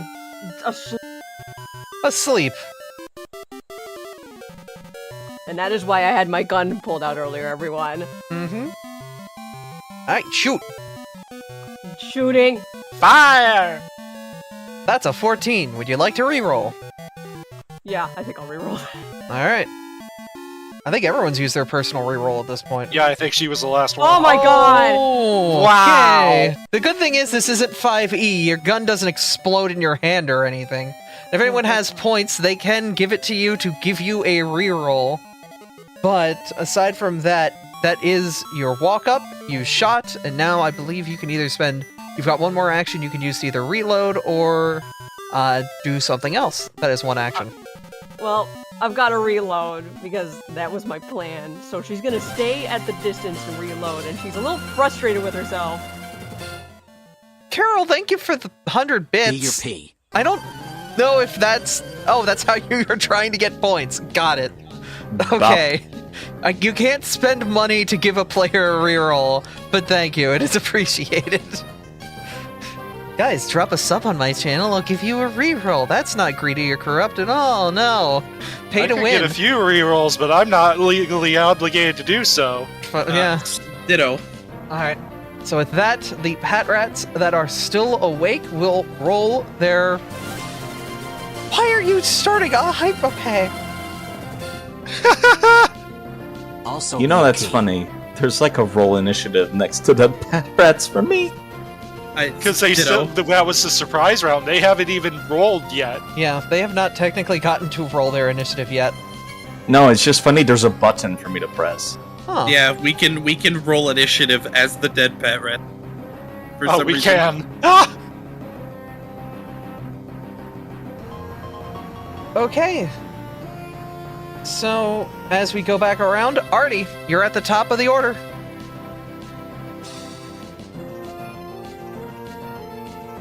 You gonna Horizon another Thunder Sphere, or...?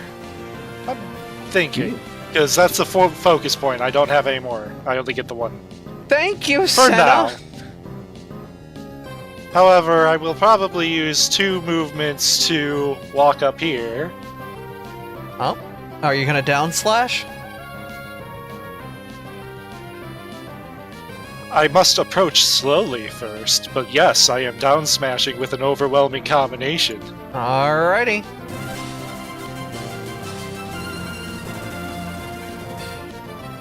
The overwhelming Koigo combination. 100, Koigo 100, Koigo 100. That first attack hits.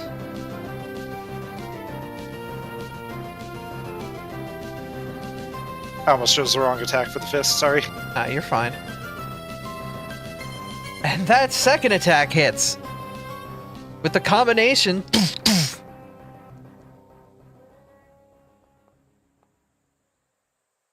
Okay. So that's 8 plus 7 on... Okay. With that, this Pat Rat is... Let me find him on the order list. Down.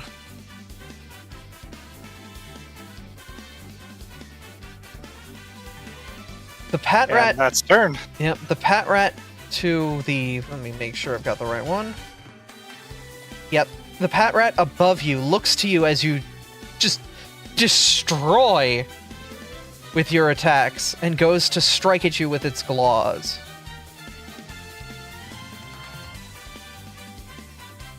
Does That's a Scratch hit. connect? Alright, it hits a 23. And it will do... My roll's secret? No, it shouldn't be. It will do 3 damage against you. Alright. We'll then attempt to attack again. And we'll miss. It's a miss. And we'll then attack one more time. That's a crit. So, would a 21 have normally hit? Normally, yes. Okay, then the damage is considered critical because by rolling a crit, it is whatever it was plus 1 stage. So a crit or a success becomes a crit. It will do critical damage against you. Ouch! Bites again with its jaws, ripping into your armor and leaving a heavy dent in it.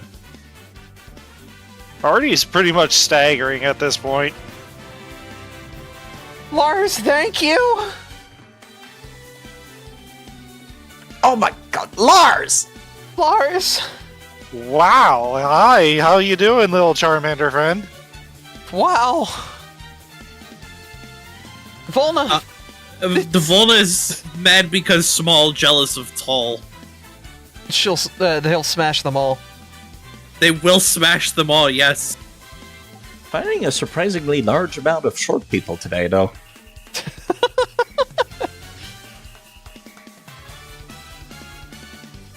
Okay. The attack misses.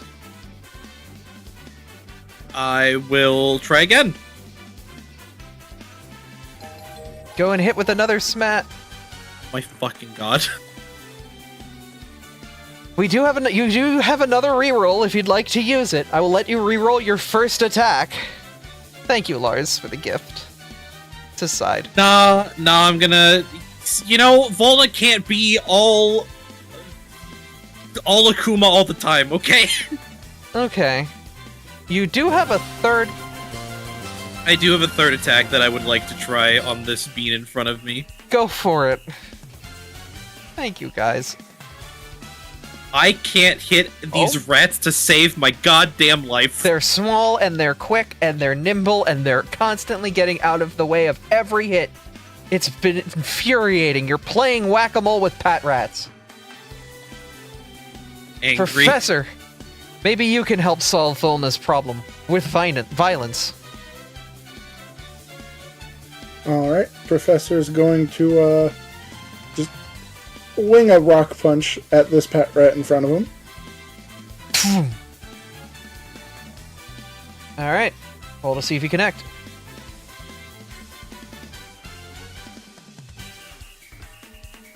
Alright, 17 will hit. Roll your damage.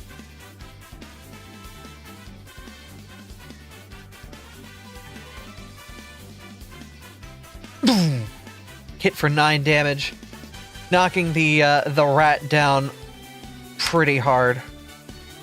But he's still standing, still going. I believe that was one action? That was one action. And All for right. my remaining 2, I'm doing an encore. You're gonna punch him some more? Oh, the flying flame. Alright. The rats will attempt to do 4 reflex saves to dodge out of the way of the fire. 1, 2, 3. Okay. So the first rat dodges successfully. The second rat is not able to dodge successfully. The third rat does dodge successfully. So... Alright, roll your damage.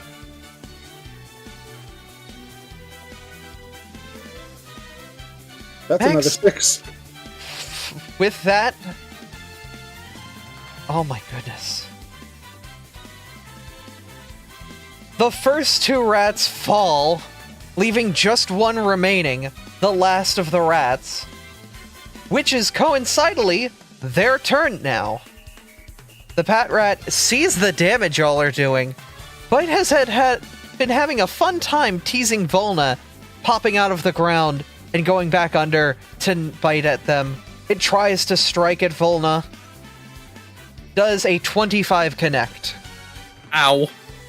It connects and does...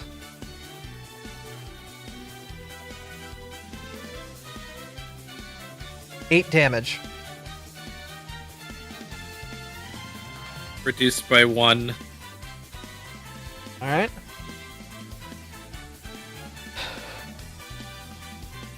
How are you doing, Volna? I'm fine. Alright. I'm chilling. Cool, because it's going to attack you again. That misses.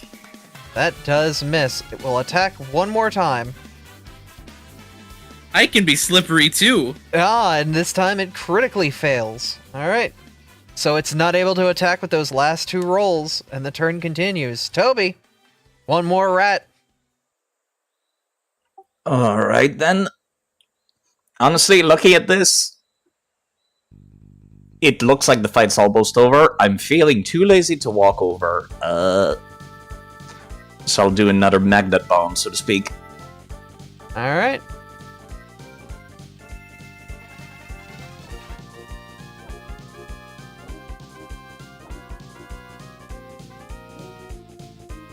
That is a critical failure.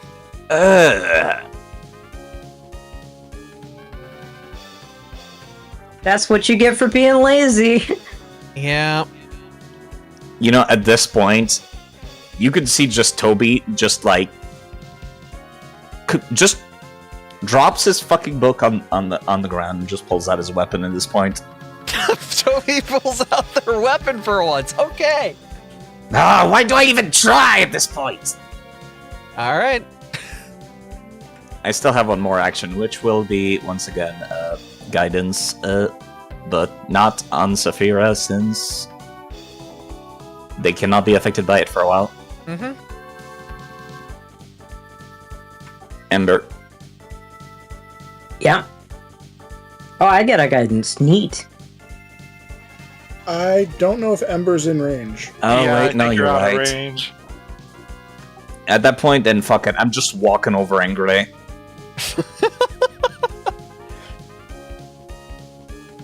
Can I have you roll intimidation as you do so? Just for the flavor.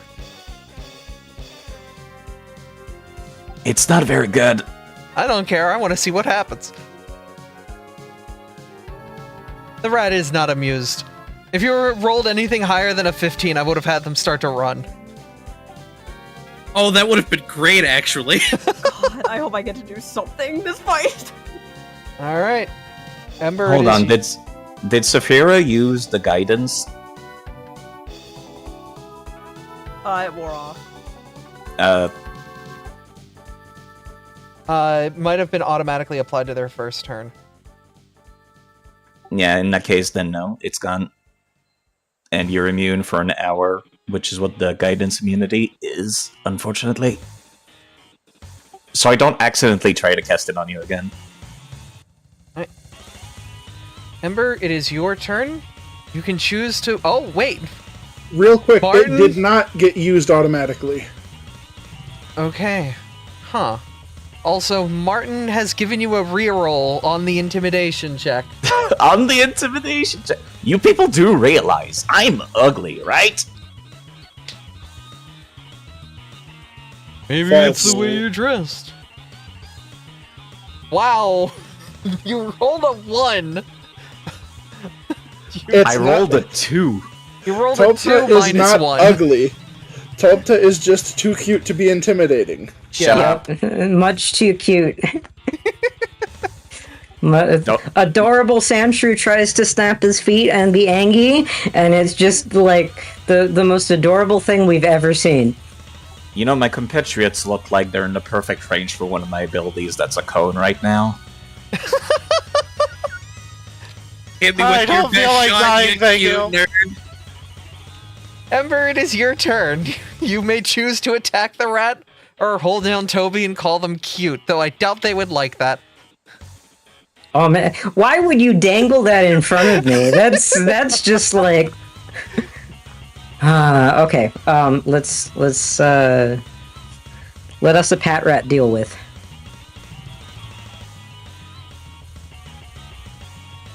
I am still using the wrong tool. Give me a second.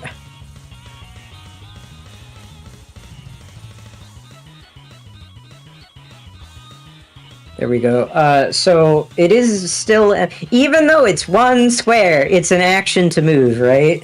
Yep. Yep. Boo. Okay. So, one action to move a square. Mm-hmm. So you know that Smash Brothers move where Peach does the hip check? Uh-huh. Oh my god, yes. You're gonna Yeah. hip check him? Well, The hacha. Hit him With- with the hot shot. with heckin' fire. I mean, You guys did just pull, like, tubers out of the ground. Oh my god, we literally pulled turnips. Show us your explosive ass, Ember. Wow. There's gonna be fan art of that later. Yeah. God. Please no. I'm trying to find my strike and I can't find. It's on like a separate page. Yeah, it's ignition but melee. So Oh, ignition with melee. Just roll ignition. I know I'm working. I'm trying to. The bar is missing, and I have to figure out how to use the sheet. 23 hits. All right. Does it do?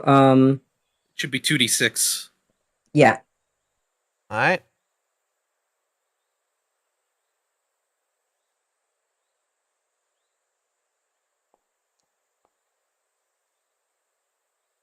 Alrighty. 7 fire. Took the fire damage. It's still standing. It's still standing. It's time to burnernate him again. Alright. Oh, I can do it again. Sorry to be that guy. Ignition is a 2 action, if I'm remembering right. Oh, that's right. Okay, That's so, why- so I I get to do forgot it about that. once. That means Saphira gets their turn. Which is a good thing because Saphira, after not doing most things in this dungeon, is so goddamn frustrated. She screams and runs at the last Patrat and just shanks him with her dagger. Okay. She is very upset. Like, she lets out the most high-pitched scream, and I will not do that for the sake of your guys' ears. Very appreciated. I Oh my see. god! You want the hero point for that? Jesus Christ, yes, what is wrong with me? Just take it. Just take it. Just take it. Jesus. That's so much better. That Holy is a shit. crit. You are critting this thing. I Roll rolled my your crit damage. She is so damn frustrated. She puts her entire body into that shank. I see some of Volna's rage has rubbed off on Saphira. No one hurts my friend!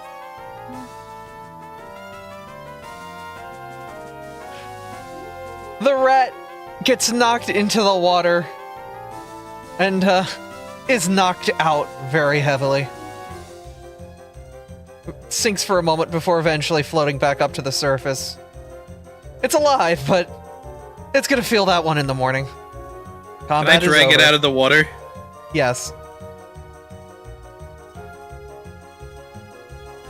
We're out of combat, right?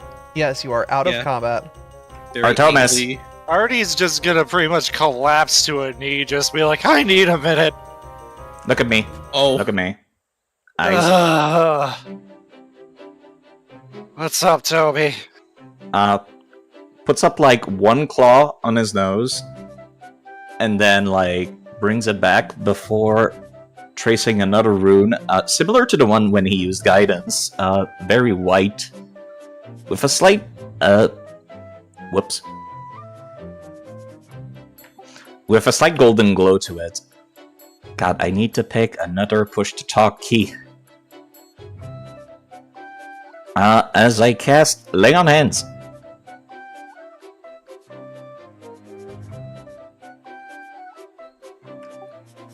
God, I'm terrible at some of this stuff. Here, take this.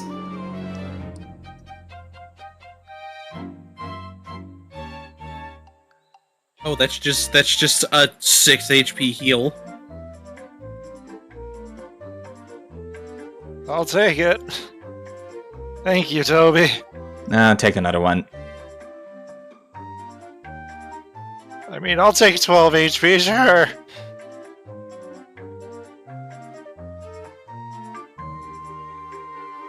It brings me up to 20 at least. You'd like to take another 10-minute break to try to heal up and get your focus point back. Go for it. That is the plan, but I am not trained in medicine. So someone will have to do the rest of the work. Professor, you care to try again? I'm sure it's been long enough. It has been. I All appreciate right, your one moment. kindness.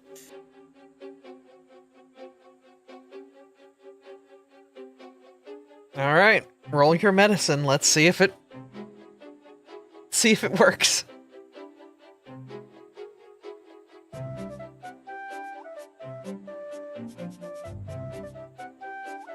You'd best be more careful. If you keep injuring yourself like that, well, it wouldn't be good for you. Okay, that was a success. You heal 11 damage, Artie. Wait, is Ember Blaze Alright. again? Ember is Blaze again. You know, you're right. I should be a bit more careful, but at the same time, somebody's gotta be the wall, shield their friends. Did you ever use those cupcakes in your inventory? No, I forgot about those. Man, wouldn't it be nice to eat them and feel a small bonus, a pep in your step? At least until the next encounter? I have 24 of these. Who wants one? I'll take one, thank you. Yes. Artie will pass out a cupcake to each person. Also, you Wait, don't huh? have to be the only wall. You had me so scared. Why did you think that was a good idea, Artemis? Saphira's looking up at you with the most pleading eyes because she was actually scared. Meanwhile, her knife is still dripping.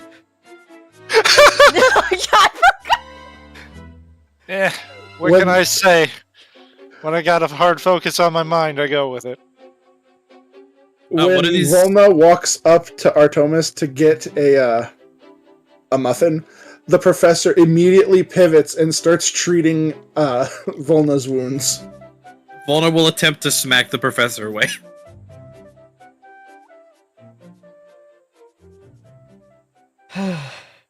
What did the cupcakes do? The muffins, whatever they are.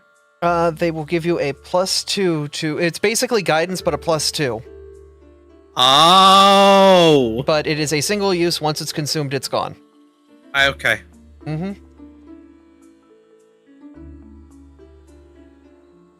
Alrighty. You're healing.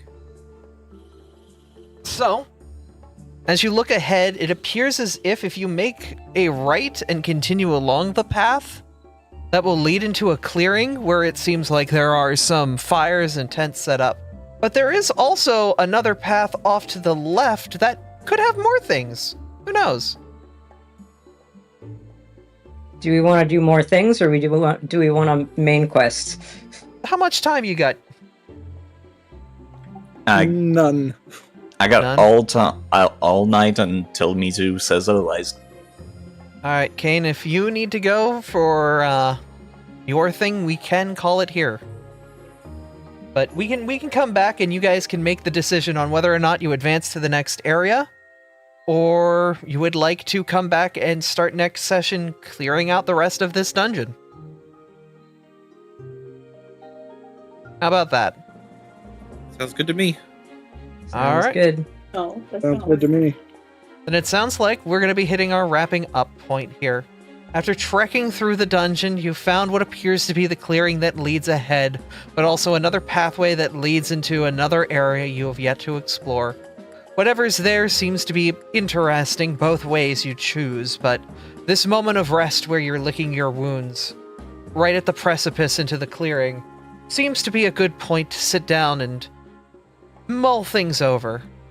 And as you do, the sun shines upon you as the day slowly starts to fade into early evening.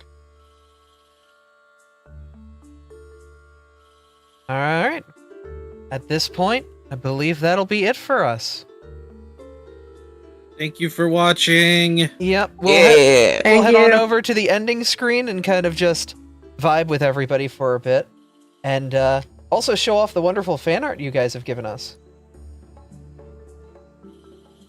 Oh, I have a thing. I can Uh-oh. move it to fan art. Go for it.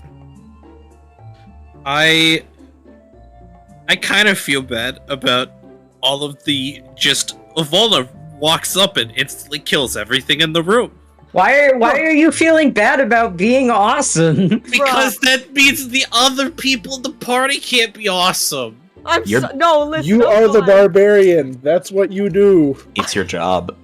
I'm excited. We got to see a little frustrated Saphira today. You have no idea. Mizu, I killed 4 of those pat rats. That's fair. Yeah, don't feel bad. I'm just throwing that out there. I killed 4 of them. I think to make up for the Puchiena and the Tangela, the Pathfinder gods decided to make me miss every single pet rat ever. Yeah. How are you guys enjoying things as the sessions continue on and you guys continue to kind of explore the world and the mechanics we've kind of set up for you guys? It's so much fun. I'm glad I got to... Go ahead, Artie. No, you finish.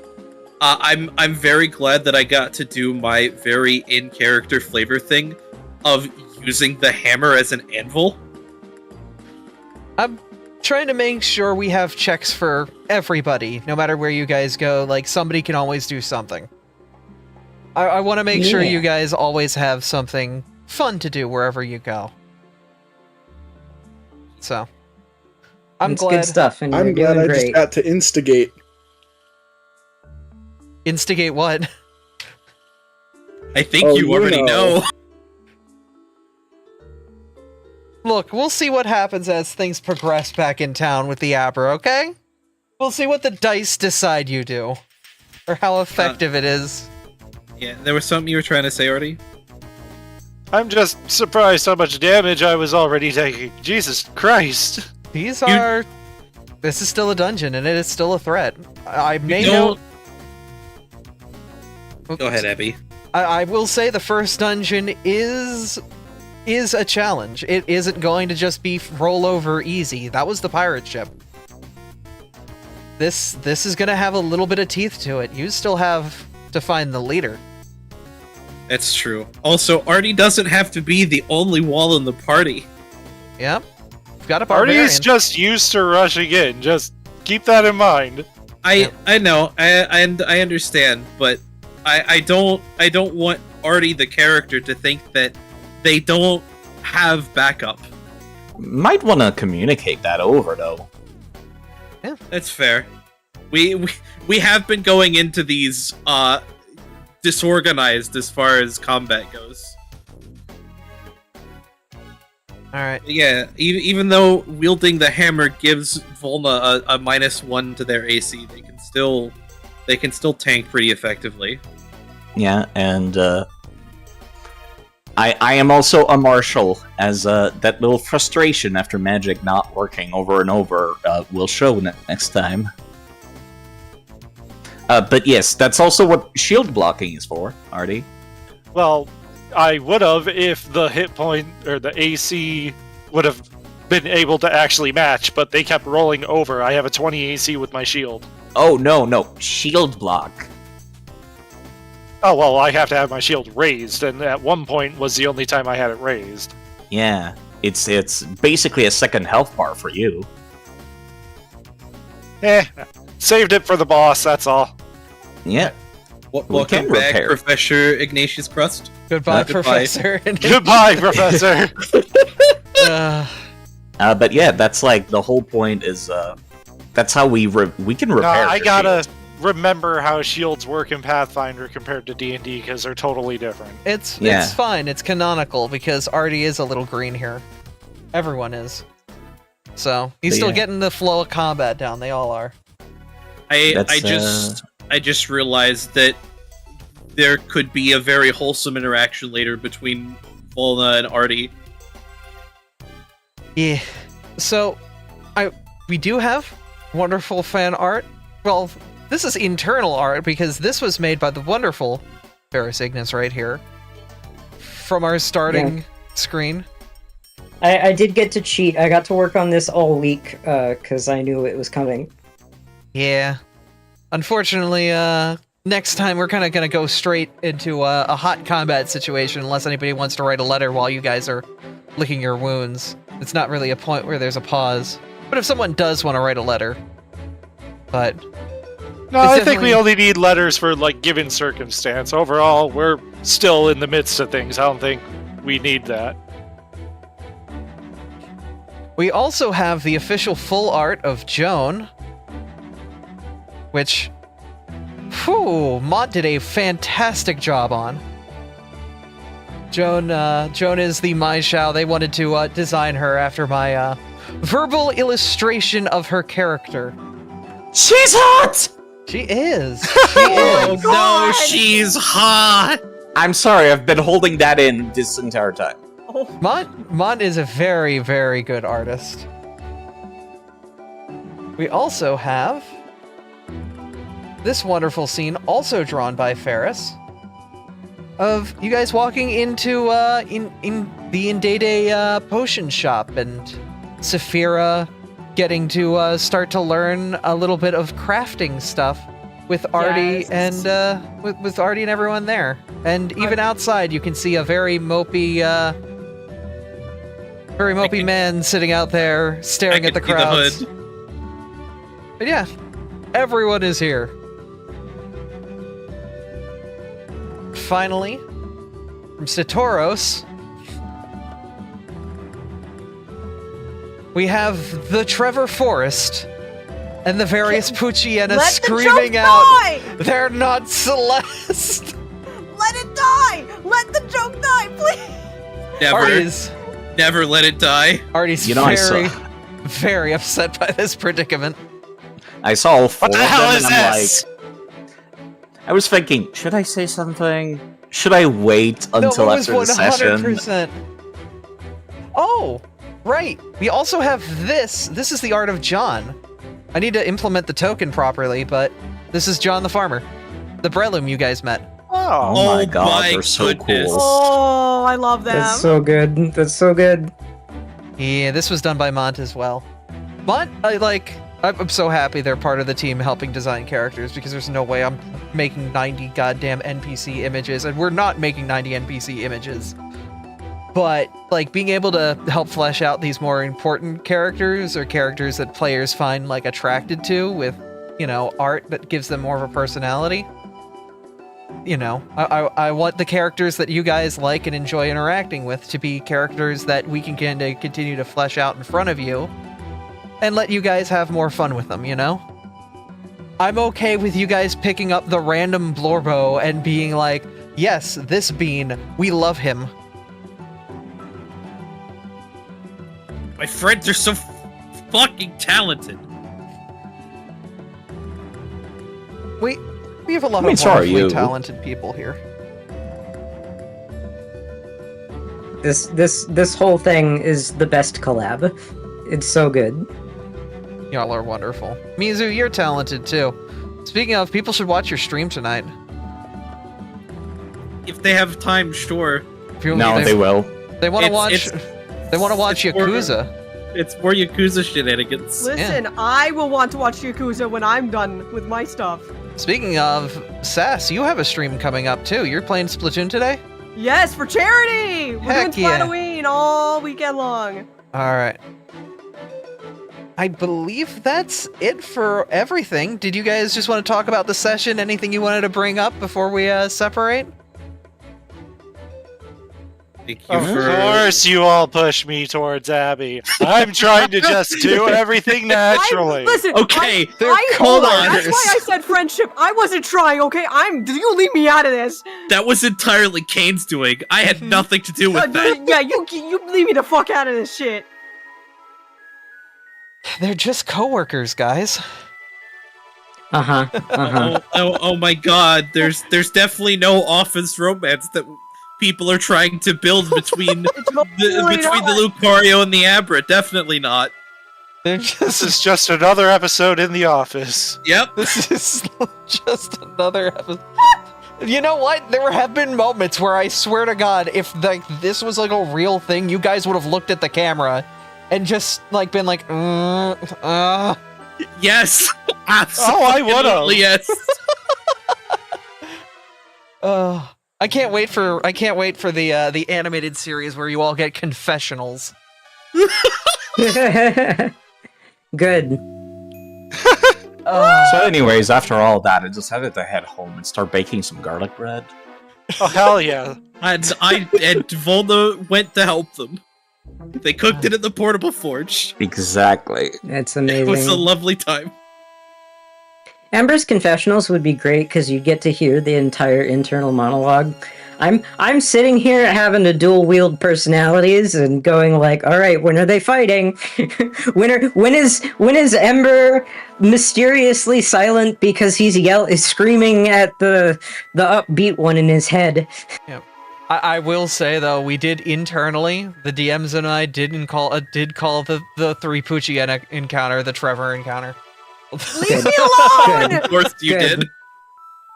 They're still alive, so they can come back, right? They are very much alive. We have stated in session 1, when you take a Pokemon's HP to 0, you do not kill, you simply knock them out. There is no killing unless a player specifically states they are killing. So, Volna's mad, but not that mad. yes. So, I know that is a very extreme thing, and a lot of people don't like mixing death and Pokemon together. So, that's the line, though there may be moments where a character is forced to go to that point. Who knows? We'll see. Or if Very they have a easy to reason do. to.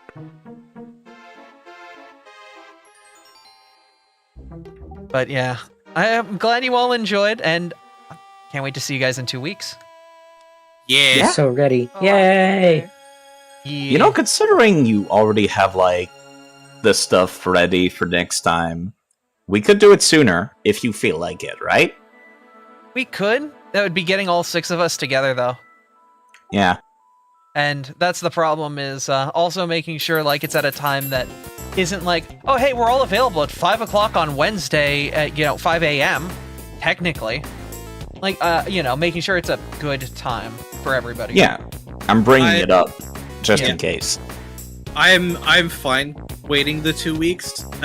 The anticipation is going to kill me, of course, but The other thing is you've got more Consistency. tabletop coming up. yeah, we got kobolds tomorrow. You've got kobolds tomorrow, and there's always some more adventures. I do believe, I have to confirm with the group if it's okay, but I might be able to stream the one-shot we all do at Andrew's house. So that might be an interesting thing. I just have to bring like the Blue Yeti with me, because it's going to be as basic. It's going to be a web page, no alerts, no VTuber, just here's a web page, here's the microphone, go. Like, Good It's still old, going to be interesting and fun. yep. yeah, good old classic tabletop live stream where it's just all of the players around a table into one microphone.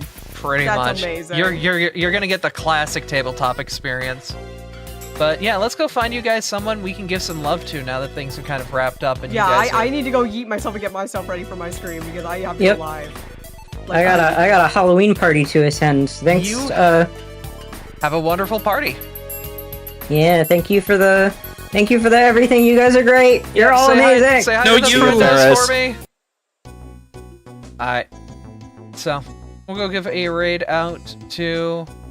If you guys want to follow Sass, you see her name there. Give Yeah. her some love. We're gonna give her a shout out. Thank you. I have to go do my stream because I have to go live like immediately. Yep, go do Thank that. you. Love you guys. Enjoy your stream, Sass. See Thank you you. there. Alright, we're gonna go give a raid to Sass as well. But that'll be it for us. Thank you guys for coming out and watching. We will be live tomorrow with the K10 unit. 10 kobolds, 1 campaign. I believe we should have all 10 kobolds for the end of the Resident Evil Mansion, supposedly. And then after that, we'll see if the kobolds want to take a break for a wedding or if they just want to continue in the madhouse of chaos. Wait, that's something we can do? Specifically for this, Not because it. we'll see. We'll figure out with the group and Andrew, because they still have to plan out what's going to happen there, and I can't be involved in it because I'm a player for that. I've made a proposal to Abby on what I feel should happen, but I'll make that proposal when we discuss it. Yep. Poor Zephyr. Poor Zephyr's got a plan for what, 16 party members? Potentially, yes, though I doubt everybody will be there. But that'll be it for us. Thank you guys for coming on and watching. It's always awesome streaming for you all. Remember to follow the wonderful people below. Give them some love. And we will see you guys tomorrow with the kobolds. And if you're not able to make it, we'll see you guys next time. Thanks for coming by. Thanks for coming by, Bye. everybody. Glad to see you all. Hope you enjoyed. Also follow Senna. She's cute. Why? Yeah, do it. Because reasons. Guildmaster Senna. Go follow them. They're cute. Hey, bye bye. They're getting close to having 700 followers. Go follow them. Yeah, I heard you talking about that last night. I mean, 600, but yes. Well, it'll be 700 soon. I love how in one universe, you two are getting married. In the other universe, it's just, guys, we're trying to be professional. Come on, stop. But